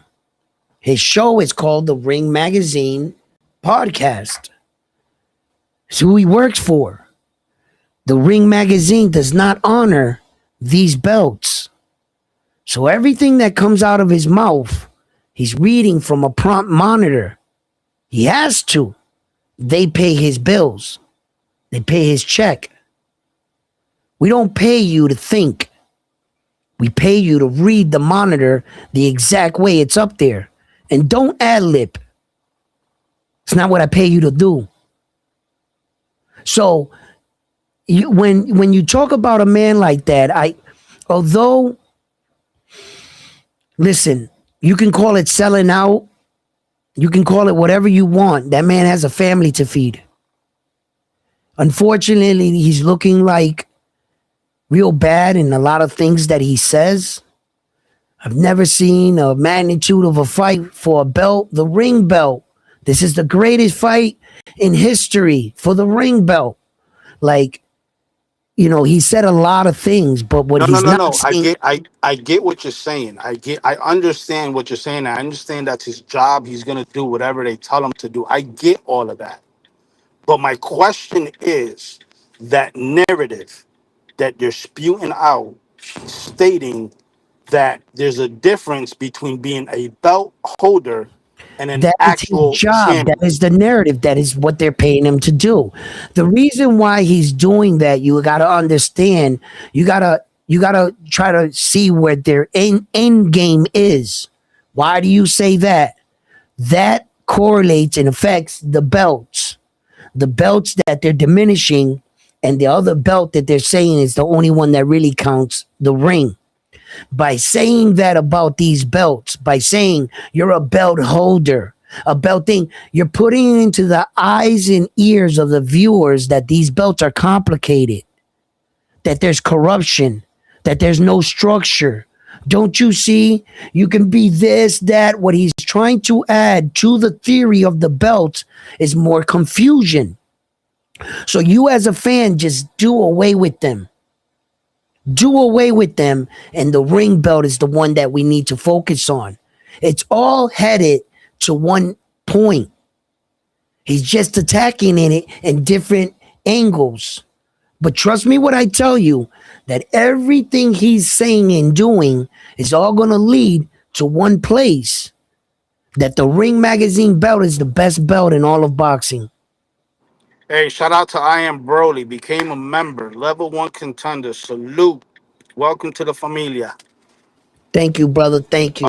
Salute. I'm just Let me someone. put you I'm up getting here. ready to take off. He says, champion earns it through beating the champion holders, get it in the mail, interim, or champion vacated, and it was handed to someone, or 1 and 2 fight for it. All right. So, in lamest terms, I am someone. What you're saying right now is basically that Xander Zayas fighting for the belt for the WBO, and then fought Abbas Baru for the WBA or vice versa, whatever it was. He's not a champion because I mean I'm trying to figure this out. Because he didn't fight anybody for him, and neither did Abbas Baru, but they were both champions. They fought each other. They both defended on their first fight after becoming champions. Doesn't make sense. I mean, for someone to say that there's a difference between a, I can understand the interim and the lower belts, but if you hold a major IBF, BLBA, or BC, you're a champion. I mean, unless it was gifted to you or whatever. But No, even no, then, no, no. Here's how it works. Here's how it works, right?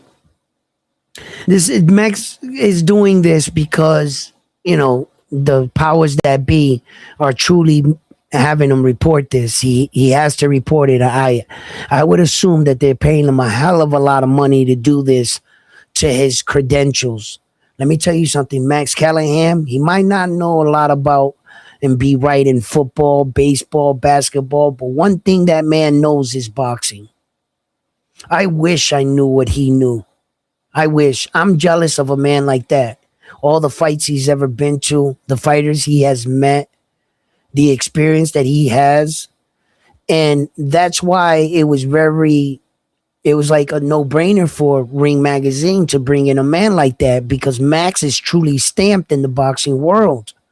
Unfortunately, it came a time and price where you had to sell that out. Call it what you want. I see it as a business deal.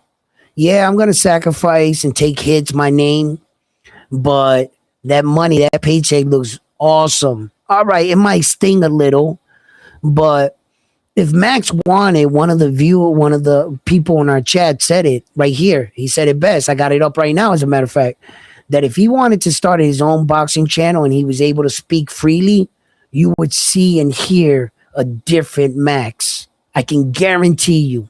And he would, if he was free to say what he really felt, bro, he'll tell you. Max is a smart boxing analyst. It's just unfortunate that, the people that are coming to see him now, they're hearing him like this. I come back from watching boxing a long time ago. When his brother was alive, God rest his soul, and that crazy dude killed his brother. You know, I knew Max before the injury to his face. Like, it was just I've been watching Max for a long time, and respectfully, I'm old enough to realize what's going on in his situation. And shout out to him. You know, keep doing what you're doing, bro. You know, it sounds crazy a lot sometimes to hear you talk. Sometimes it hurts sometimes to hear some of the shit that comes out his mouth. I'm not a subscriber to his channel and I don't follow him, but I know who he once was. And I think Max right now is like, don't judge me. Remember who I once was. He's got like he said, don't judge me. You're right. You know what I mean? Like, that's how kind of like I see him. And I remember who you once was, Max, man, when you were free and you could talk freely, bro. You were amazing. You were truly amazing. What up? Yo! Peace to God, member for 4 months, level 1 contender. Shout out to you, my boy. Yes. I think Max Kellerman is smart. Yes, he is. See, he's another guy. Kellerman. Fucking around with you, Edwin. I'm saying everybody's name wrong. I'm saying shit wrong. Instead of You saying know, change your name. rehydration clause, If I I'm change your starting to say name, that means I like you. rehydration claw. Like, If that's what it, hey, listen, you're talking to a former boxer. I got into a lot of fights. My brain got knocked around a lot. Shit, I'm even thankful I'm able to talk right now. You know what I'm saying? I'm glad that you worked through your issues and you're able to say Xander Zayas, because you used to call him Xander Zion. So I'm glad that you was got on that worked purpose. out. Xander Zion. Actually, I found out that Zion is like the birthplace of the real world. That's actually the creation of where we came. So when I called him that, he was the dawn of the new era. You know what I'm saying? So There you actually, I go. wasn't messing up. The only name that you get right, you never fuck it up, is Naoya Inoue. Man, that's a lie. You don't know how many years Well, you did write it wrong though. You for called them 6 years, Nagoya. I got Japanese Nagoya people, ain't no American way. people telling me the right man. I'll even pull up a text on my last video that a guy corrected me on this pronunciation of his name. He said it's Naoya. He put now and then Oya. His last name is Ain't No Way. Shut up. Hey, yo, listen. Your boy Bruce Carrington better hold on to that belt. He's good. He's good. Why? He's waiting to welcome. Hey, Angelo Leo fighting this weekend. Yes, he is. He better hold on to that belt too. All them He's gonna all them dudes thrash don't whatever want to the fight. Yo, Raheem. hold on. Espinoza won that belt, if I'm not mistaken. He beat El Tren Robesi for it. Robesi Hold was on, the champion. hold up. That was 2022. We're in Yeah, 2026. yeah. Leo won his belt 2024. And if I'm not mistaken, Bruce Carrington and Figueroa, they just won their belt this year. So okay, they're on the clock. But what the hell have you guys been doing not unifying? You know what they both said? That they're waiting for Naoya Inoue. Yeah, well, too bad they gotta wait because Shushu's gonna beat They're his ass holding and up they're their never gonna career for one chance. guy Shushu gonna beat his ass and they're never gonna get a chance. because That's what's they up. saw that Nick Ball lost his spot. Oh, Brandon Figueroa just turned down a fight. It was just told to me that he actually turned down a fight, and the reason why he turned down the fight because he's waiting on the winner of Junto and Naoya Inoue. They were trying to get them to get, but Bam Rodriguez, I guess, is going to skip the line. Bam's name, just him as a champion in general, as a fighter. I guess they felt Matt be the bigger, and I think they're right than Brandon. And the fact that Naoya Inoue hasn't chose to go up yet. But Brandon, this was just in one of the news letterheads that I would like, one of the top guys, that credible guys that I'd be checking out their feeds and shit because they're credible sources. And they said that Brandon, in fact, denied a fight. Yeah, I think it was with I think the rematch with Luis Pantera Nari, actually. I forget who it was. No, because Luis Pantera Nari is fighting in June. He's fighting John Casamero, so that's not it. That's why I got Luis Pantera Nari's name in my head. I forget the guy that he had denied, but he's a popular fighter as well. He's at 126. He has to be. Let me look up 126 and I'll probably figure it out. But yeah, everybody's chasing Naoya Inoue. They want that fight. You know, and I sometimes I can't blame them, but you know, I think it was Aline. Who the hell was it?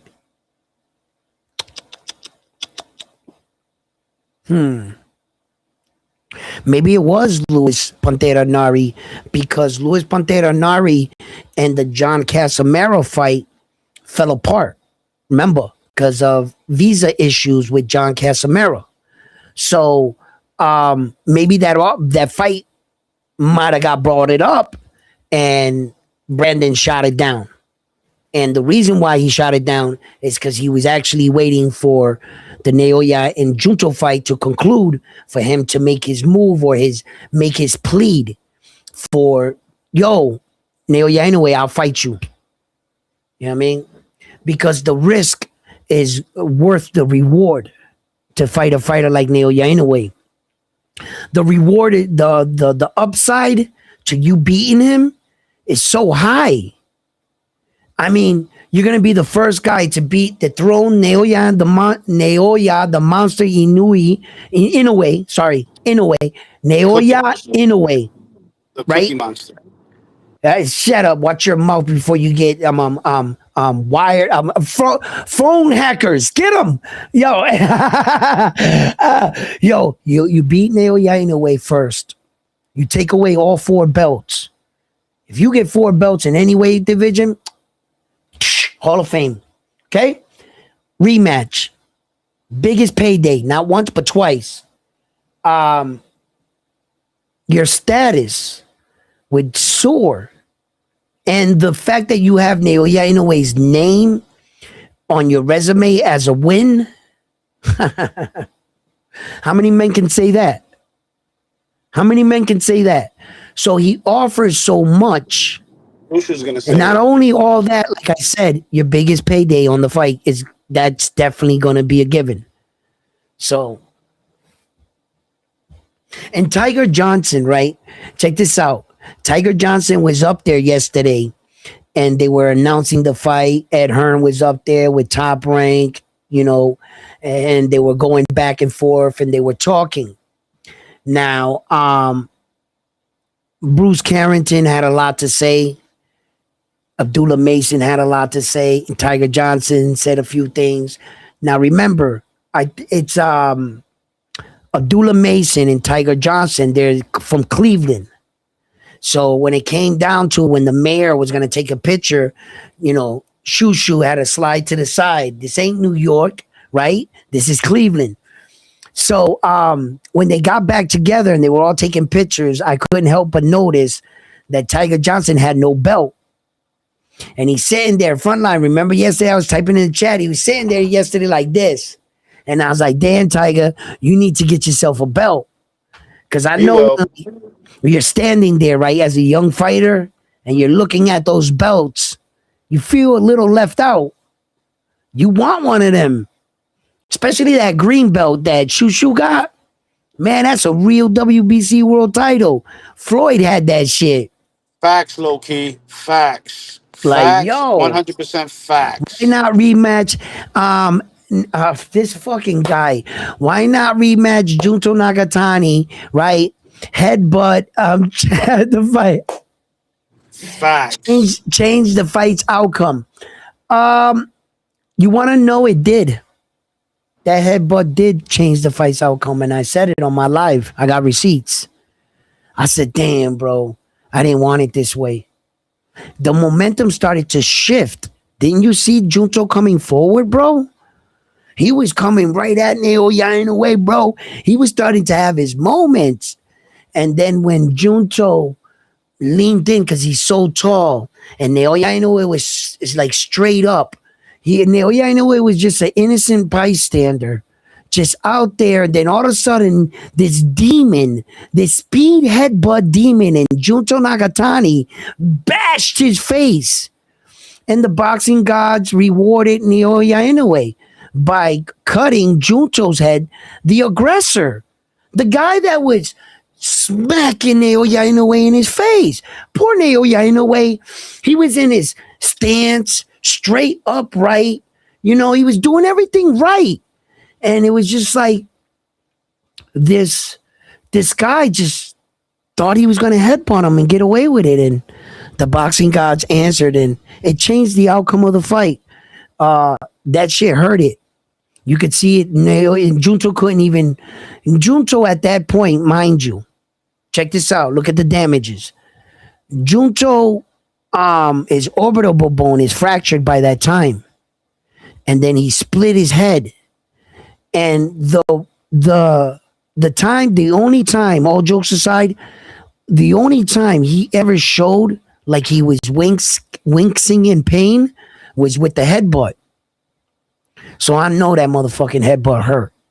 And it changed his coming in because Naoya's relentless.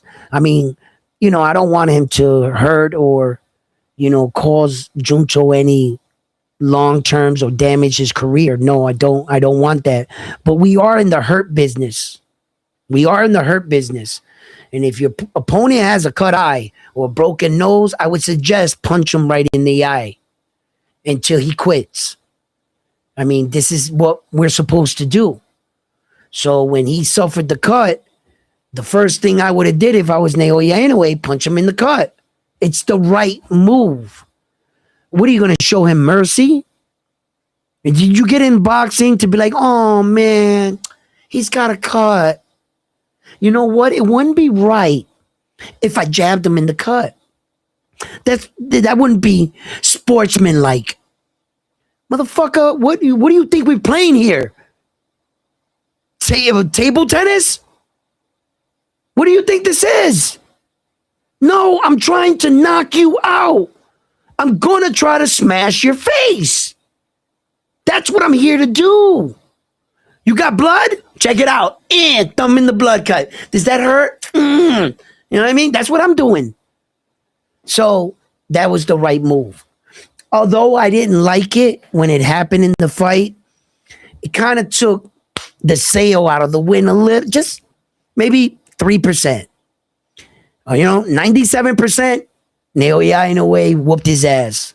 So, you know, that scorecard, 116, 112, told the real story of the fight. What it really was. That 115, 113, that guy was, he might have took an envelope or something, you know, but 4 rounds is basically what Naoya Inoue was up on Junto. The first 4 rounds that happened in the fight, they were Naoya's rounds. Junto wasn't even, he was just reading them. It was deserved though. The respect was warranted. You have to understand, Naoya Inoue can put your lights out at any time. And Junto can too. You just can't go in there fucking all willy-nilly. Oh yeah. No, bro, you're going to get knocked out. You're going to get knocked out. So that kind of fight was supposed to take place. The fact that their skills both held up, you know, the trickery, the feints, the setting up traps, they both had an answer for each other. It was beautiful to watch, man. Just the footwork game in there, the smart adjustments they were making. It was just a joy to watch. It really was. I wish there was more action, blood, but unfortunately, if you're asking me to rematch Junto, I would only accept that in one condition. that Junto went out and proved himself again. So far, at 122, you got a loss and a struggled fight. Let's talk about the facts. You lost to me, and you struggled real bad in your last fights. Now I got a big fight in front of me with Bam. While I'm fighting Bam Rodriguez, Junto pull a killer out into the dance floor with you. Not just no ordinary fighter. Pull some fighters out into the dance floor like Marlon Tapales, like Luis Pantera Nari, like all the fighters that Naoya Inoue beat. A lot of those guys are still there. But Junto, you never actually fought those guys. So pull some of them killers out there with you. Show you can beat them. Try to beat them in a more impressive fashion, even that Inoue did. Now we're talking. Now you're like, wait a minute. Naoya fought this guy. He went 8 rounds with him. Junto stopped him in 4. Naoya Inoue went 12 rounds with this guy, MJ. Junto stops him. Now we're looking a little better. Naoya, you couldn't stop David Picasso. But if Junto fights Alan David Picasso and stops him, and then fights MJ and stops him, now he's raising his hand again. Naoya, we fought. It was a close fight until I cut my head. I beat the guys you beat better. I think I'm worthy for another shot. He might be able to get it. Hey, cut creator. He said it's Southpaw versus Orthodox. Who says it won't happen again, the headbutt in the rematch? Here's the difference. I don't think it will. Here's the difference. There's a difference between I'm just accidental answering. headbutt, then you purposely grabbing the back of Junto's head, pulling him in towards your head. That's the difference. Go back and watch it again, Edwin. This guy, oh my God, listen. Let me tell you something right now, right? You sound like my boy Two Tone, the superstar. All right? He's over there shitting on Ness about being on the peptides. When I think my man, in fact, is on peptides his damn self. Yeah, I said it. Yo, Tone, you might be on them peptides. Peptide. Oh, yo. You ever see Tone? Wait, matter of fact, hold on. Hold on, chill. You ever see Tone back in the day? Like, yo, you know why I think Tone be on them peptides? You know why? Because remarkably, he can't identify any a piece of equipment in the gym but a Stairmaster. You mean to tell me a Stairmaster did all that when you got Ness, the Connect, hitting you off? Yo, when Tone, hold up. Let me show you something. Hey, yo, when Tone was looking somewhere like this, listen. Things like blood flow. What the fuck is that? Yo, that's Tone. That's Tone. Hey, yo, all of a sudden he kind of skinny and shit. Things like blood flow. Peptides, you got the peptides, keep me on your side. Yo, how did Tone get this skinny? He can't even identify. He can't even identify not one other piece of equipment but the Stairmaster. Yo, shout out to Two Tone. Yo, I think he's on them peptides. I don't know. How the hell he get that skinny? Like, yo, he's losing my way. Hey, yo, Tone look like in this picture, like you just told him, hey, yo, Tone, I got a piece of cake waiting for you at the house. Look at him. Look at him. Look at him. Look at him. Look at him. Blood flow. Yo, look at Tone cheeks. Look at him. He like, yo,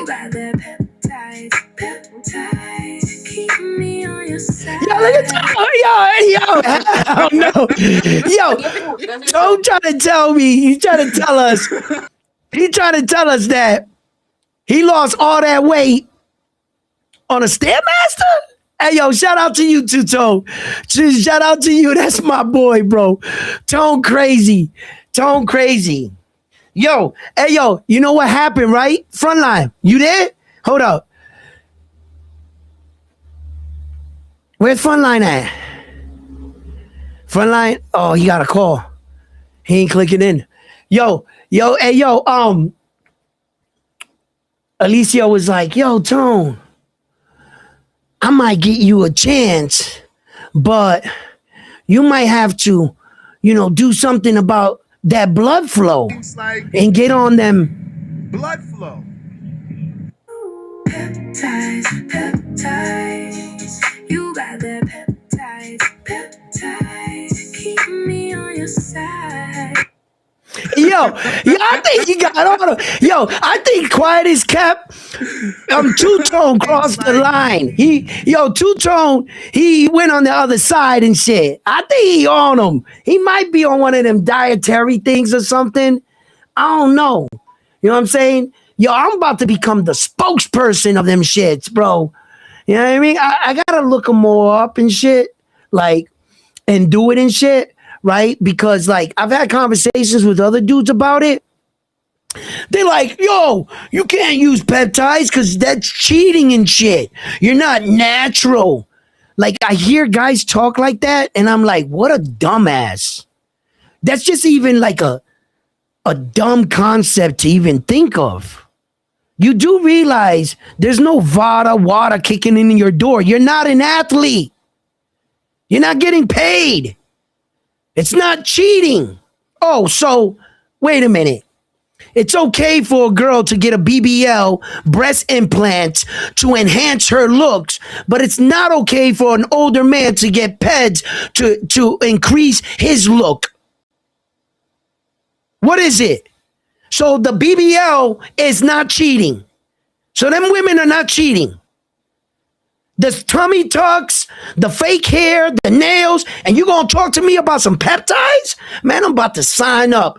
Yo, when I get them shits, I'm gonna show you how I take them, when I take them, how I use them, what I'm looking like, everything. Ain't no Vada coming in my house. I'm a grown-ass man. You see, we as individuals gotta stop learning how to put ourselves, we're holding ourselves accountable to an athlete. Like, oh, you can't do steroids. Why? It's cheating. Cheating on what? Cheating on what? Who are you cheating on? You're not a signed bodybuilder. It's there for you to buy. Then buy that shit. Use it. That's up to you. I don't know what to tell you, but if you're a professional athlete, no, you can't use that shit. You're a fucking cheater.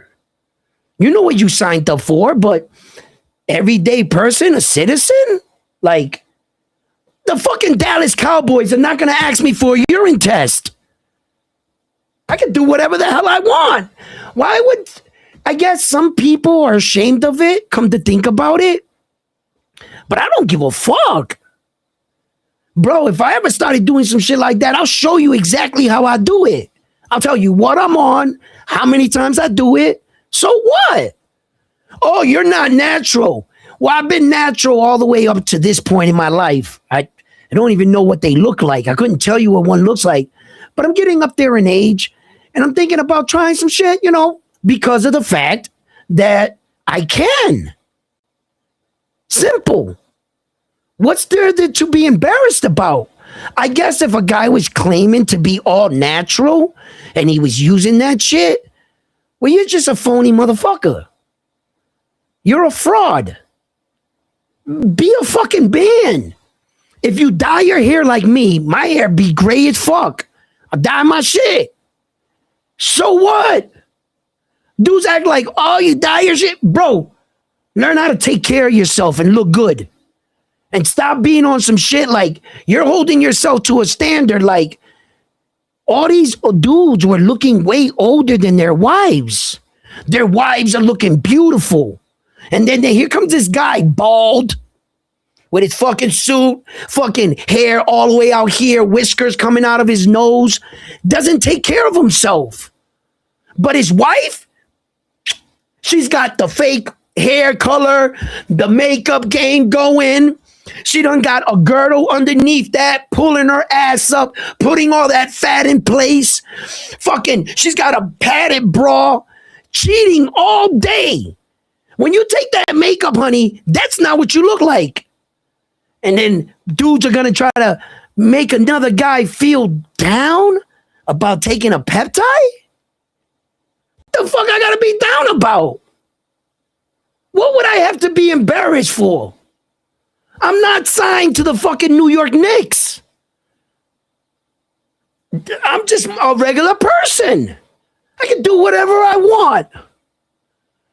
And you think, honestly, that my wife's gonna care if I'm on peptides or that I'm looking good? Nah, baby, you cheating. That's not natural. I don't want none tonight. Until you stop using that shit, that's not gonna happen. She's gonna be like, man, you look amazing. Come here. You think women ask you on the street, yo, you're on the roids, the juice? They don't care about that shit. They just want to touch your muscles. That's it. And something else later, but still. Look, like, for me anyway, like I laugh at Tone and shit. I was thinking about that the other day. I was like, because Ness be getting all over him. I think Tone is doing good, man. I think he's doing great. He's like losing the weight. Like, he's got stuck in a little bit of place, but who gives a fuck? Like, he's doing it at his pace. And I was like, wait a minute. What exercises does he do? When have you ever heard Tone say, man, I was in there getting 10 sets of squats today, just doing arms, back arm, none of that shit. What do you say? I've been on the motherfucking tread machine. The what was it? The step machine. The shit the girls do. And I'm starting to sit here and I'm saying to myself, boy, Tone, if you don't quit it, you on them, you know, because for blood flow. Blood flow. Peptides, peptides. You got the peptides, peptides. Keep me on your side. Yo, he on them. You know he on them. Stop that, Tone. Stop it. Look at you. Yo, Tone, what he's saying? He's all natural? I'm all natural. I'm not doing, yeah, right. As them dudes, they be lying and shit. He be lying. Yo, I'm going to order some. I'm going to try this shit. They got that. I've been reading up on the what is it? GHB or whatever, T, whatever it is. These letters and shit. You know, I'll fuck them up. Right. But I hope I don't fuck them up with my order. They'll be like, yeah, this is what you said on the phone. I was like, you know what I mean?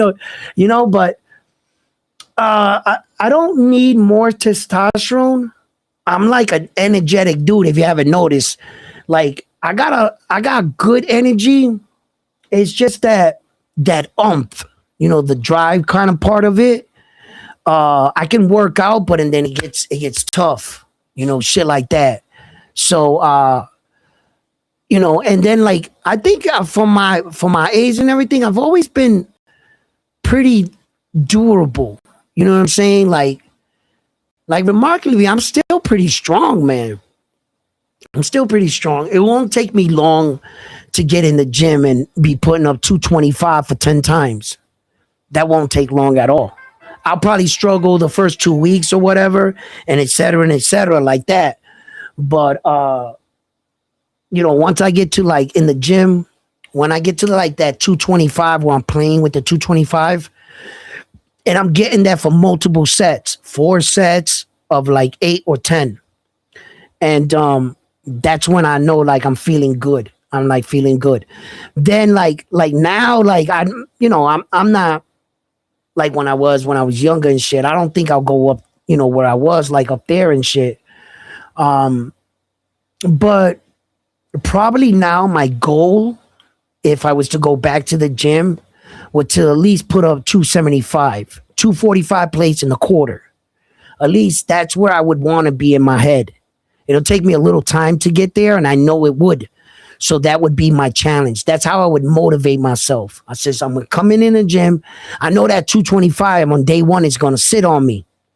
I'll get it once, twice, maybe even 3 times. Just strong now. Yeah, I can bench it once or twice or 3 times. It'll take a little time, keep putting that weight on you. And then that's where I like to be. That's where I know that my strength and my body caught up to each other like that, because I'm way under 225. I'm 190, so that's why I like to play with that weight right there. I'll stay right there. That's my will be my ideal to come back and do there right there. And that's not a difficult task anyway for me. It'd be pretty easy to get. Hey, Edwin, I got a question. You think if Alicia Yeah. Baumgartner told Two Tone, if you get on them peptides, you think he'll get on them? Do I think he would get on him? Here, let me answer your question. Let me answer your question right now. Blood flow. Peptides, peptides. You got the peptides, peptides. He's on him now because of her. His pursuit. You know what I'm Gonna saying? lie. In that picture, he looked thirsty too. Hey yo, she just told him, get on them peptides and I'll be with you.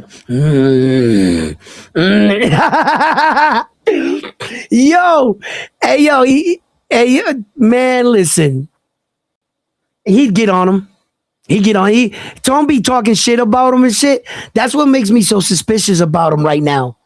When somebody downs something that too much, you're like, wait a minute, you might be on that shit. See, like a person like me, I'm so transparent with a lot of shit because I'm not embarrassed by shit like that. I just, in my neighborhood, it was always watch what you say because somebody will call you out on that and be like, didn't you say this?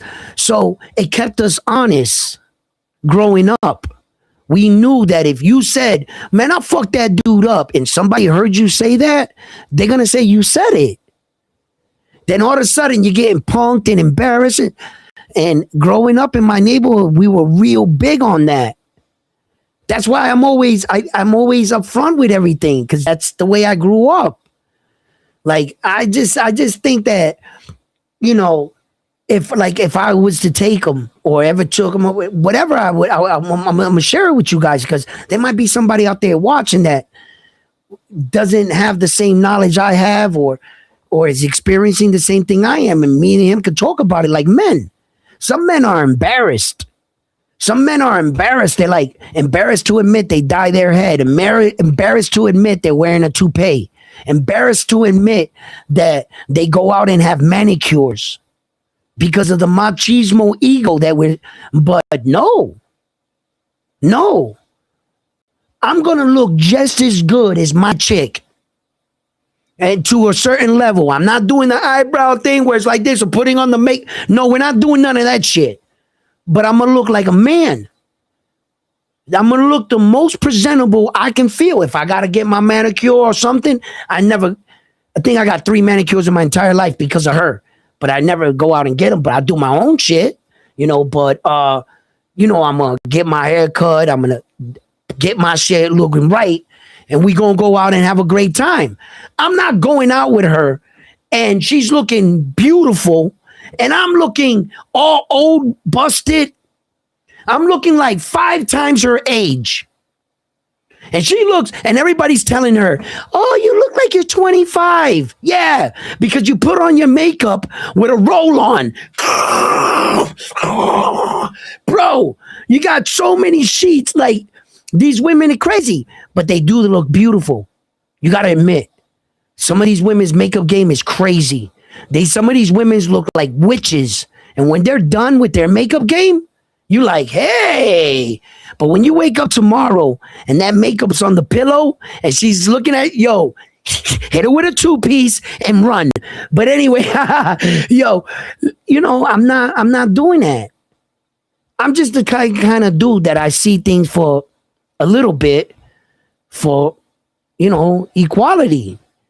Don't tell me about you cheating, me cheating. Oh, you're doing bad. If I ever was, oh, your steroids or whatever, and you're not natural. Bitch, is that ass natural? How about them teeth? How about them titties? How about your eye color? How about your hair? Your nails? Yeah, get out of here, man. Man, women are cheating all the time. They're teaching us the way. You know what them chicks is living? Pro-life. That's pro-life. That's the top women in the world. That's called pro-life. And everybody else around them are haters. Why? Because you can't afford to look like her. That's pro-life. When you doing something and you living and people are looking at you, you're cheating. Nah, that's just pro-life. You don't know nothing about that. Because it costs a lot of money to live like this. It's crazy. So, and that's why I really never got into anything. First of all, thank you to my creator. He gave me a good body. I got to admit, you know, he gave me something to work with, and I worked with it. And I was younger. I was a nice sized dude, and I've always been in good shape. Had the abs, the chest thing going, and it sustained me throughout my life because I have a real foundation. It wasn't a foundation based on steroids, where when you stop doing the steroids, you turn back into a pumpkin. So I've never knew what that life is, but I don't criticize anybody for chasing that. If that's what you want to do with yourself, do it. Who am I to say, oh, you're not natural, you're this or you're that? No. Some of these dudes and women got great bodies, and maybe they're not all natural, and maybe you weren't supposed to be born with a big ass and have a little stomach. But guess what? You bought it. You feel good about yourself, don't you? Yes. Go have fun. I mean, who are we to sit here and do this? Not unless you're a professional.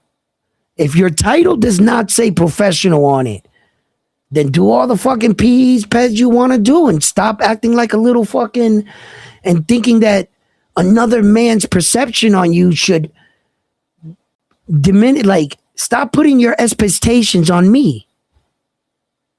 Stop telling me what you would do. The moral thing. Listen, I'm doing this to myself. I would be if I was a guy on it. But wait. So let me ask you this. So you saying on the low ski? Yeah. 2 tones on them peptides? He might be. I don't know. How's he losing all this weight? When does he work out? Damn it! What does he do? Has he ever put up a workout tape? Yo, he only talks about one piece of equipment, the Stairmaster. Brother, you didn't do all that on the Stairmaster. So he cheating on the low. He gotta be. But it's not cheating if you got it. It's actually not cheating. If he was doing peptides, congratulations. You got a problem in your life. You don't like the way you feel or look. You're stepping up to the plate and you're doing something about it. It might take a long time to do it the natural way. So they got this substance that you can take. If the substance doesn't kill you, hurt you, hopefully it doesn't, and it helps you, then why shouldn't you take it? Let's just be honest. What is wrong with actually taking them and doing something to look better? That motherfucker's on Ozempic if he's losing weight rapidly like that. No, they got peptides. They got dietary ones that you can take that shit. It's supposed to be from what I read, one of the best dietary supplements out there. It's a PEDS, right? So, I started thinking, I was like, yo, Totone's always trying to rock Ness. And me, he had me on the show, and my clip when Ness was explaining to me, and I had no idea what the fuck they're talking about. I'm sitting there and Ness just became this fucking peptide dude, right? And I see Ness's point. I can't really get on Ness. Ness is not an athlete. He's not a professional, nothing. Who's he going to piss dirty for? No one. He's buying a product of something and using it.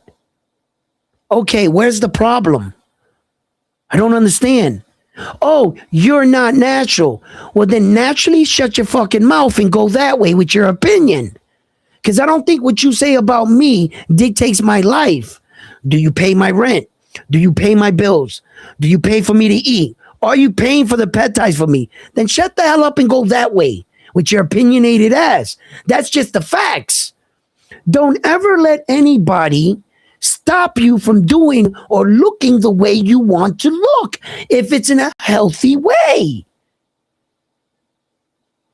You know, unless you're going out there saying, I hate the world and tattooing it on your forehead, I would have to stop you and not advise you not to do that. But other than that, if you want to eat and chew all the steroids you want in the world, like I said, if you're not an athlete, if you're not a professional in anything, then go do that. Go do it. I hope it doesn't kill you. I hope you don't go into a big drug spin. Most of these guys that I found out that are all on this steroid shit become junkies. They become drug addicts. It's a slippery slope. Know what you're getting into. But I can't stop you. If this is a decision a person made, well, then that's the decision you made. I'll do my research on this shit. I'll try to tell you guys about it. But to tell you the truth, Ness doing it, OC the boss doing it. All I'm saying is if I fight OC the boss again, I want a urine test out of that man. 100% fact, no. I want a urine test, hair sample. Oh, he doesn't have hair. Fuck. And shots fired. Yeah, he might be on them peptides. Yo, OC the boss. But I don't care. I don't care if he was on him or not. If I knew he was on him for his leg and shit, I'd still fight him. Yeah. That shit ain't gonna make him that much better or anything. And even if it did, fuck it. He needs it. He's gonna need it the next time we fight. So I don't care. I don't care, bro. I fought dudes probably on steroids, didn't even know it before. They might have been on some shit and I fought them. I don't have any proof of that. Maybe they weren't, but I fought some muscle-bound dudes, bro. Yeah, I did. So, I don't look at the sport like that. But there are certain peptides I will not fight you on. But not the one that OC and them they're taking. No, not for that. That's like to heal and regenerate. It's not for like eye-to-eye coordination. And it might give them a little bit more stamina. But really, you're only fighting for 3 rounds. How much stamina? If you got to do a peptide to fight, I guess some people would, right? Yeah, I guess so. Shit, people use peptides to fuck because their dick don't get hard. It might be, yeah. Think about it. Viagra Cialis, it's a steroid. It's to help your blood flow down there. Yeah, look at that. Yeah, I didn't think of it like that. So you could use it for that too, section. Who am I gonna do? I'm gonna tell the girl. The girl's gonna be like, you smashed it, right? You trashed it for like 2 hours. After sex, she's gonna look at you and go, oh, you cheated. That wasn't natural. You cheated. That wasn't natural. You were on that peptides. Nah, I can't give you credit for smashing it like that. I want a rematch. I want a rematch, but this time without get the hell out. She's gonna help you inject that shit the next time. She's gonna be like, "What the fuck were you on? Let's up the ante, the dose. Let's increase it by 10 this time, not just one. Take 2. Yeah, we're gonna take 2 shots. Come on, man. You know what I'm saying? So, yeah, just if you're just not a professional athlete, I don't promote this. I know very little about it. From what I'm reading right now, I'm definitely ordering something. I'm gonna have something on the way. Like I said, I'm an open book with y'all. I'm gonna show you every step of the way. Everything I do, how I do it. Bro, I'm gonna be the spokesperson. I'll be happy like Ness is doing. Just like Ness is doing. Because what are you embarrassed about? What the fuck are you should be hiding? Why am I hiding that I'm using a pad? Why are we automatically put in a situation we should feel embarrassed? That's how the world got you. You needed to know how to separate that shit. Embarrassed of what? Yeah, I take them. And? Can you actually buy me some? Send them to me. I'll take them for you. How about that? Right? Like, if you're embarrassed and you don't know how to speak up for yourself as a man, well, then that might be something you need to work on. But me? No. I'm teaching y'all. Man, listen. I'm not teaching you to do anything bad, anything good. This works with everything in life. It doesn't have to be pads. This happens everything in life. If this is what you want to do and this is what you want to look like, this is what you want to be, that's the job you want, that's the girl you want, and this and that, then go for it. That's my message. I don't know much about this shit, so you're gonna have to study and look up what hurts you, what could affect you on your own. I'm not a scientist. I'm just teaching you not to feel embarrassed. Because the world got us feeling embarrassed for certain things we should not be feeling embarrassed for. Yes, I dyed my beard, I dyed my hair. You don't know how many times I talked to dudes that told me, oh, that's cheating. Oh, that's cheating? Shut the hell up. Like, women are starting to want us to take care of ourselves. The era of body hair and bushes and shit, that shit is over with. You know what I'm saying? Like, men are trying to, you got to stay with the curve, man. And I just got to a point in my age and I was just like, hold up, wait a minute. I'm watching my wife get dressed one day. You know how many girdles, bra things, trickery, tape, fucking, and all the tricks in the book women use. Somehow that's not cheating. Somehow. And I'm just sitting there looking at it and going, nah, ain't no dude gonna have me feel, man, yeah, I get a manicure. Yeah, I'll do this. Yeah, I get my feet done. Or yeah, I do that. Anything I would do, I would say, yeah. Even though I don't do any of those things, I wouldn't be embarrassed to say I did. Because I don't got the money to be going out there and taking care of myself like that. But if I did, I would. I would. Fuck it. You know what I'm saying? Take care of yourself. You know what I'm saying? And just don't feel embarrassed for something you want to do, like something like that. I don't believe in that. If you're not embarrassed, then don't do it. If something makes you feel embarrassed, then maybe you shouldn't be doing that, right? That's all I'm saying. Maybe you shouldn't be doing that. So it is what it is. So fight fans, thank you for tuning in. I'm like the what? The Latin what? Michael Scott? Who's Michael Scott? Who the fuck is that? I hope he's a good looking dude, bro. You know what I'm saying? You know what I mean? Yo, fight fans, listen. Love you guys. Thank you for tuning in. Subscribe to the channel. And like always, I'll be on the net. Like always, on to the next one right after this one here at Round One Sports Talk. Hey, yo, Frontline. Yo, Frontline, check this out. I'm about to end the live, but I'm just letting you know I got an email and they're sending you the upgraded version of the Neoya Inoue pillow. no, I don't want it. And I want a full you refund. anyway, se ne acabó el tiempo. Anyway, Frontline accepted the pillow.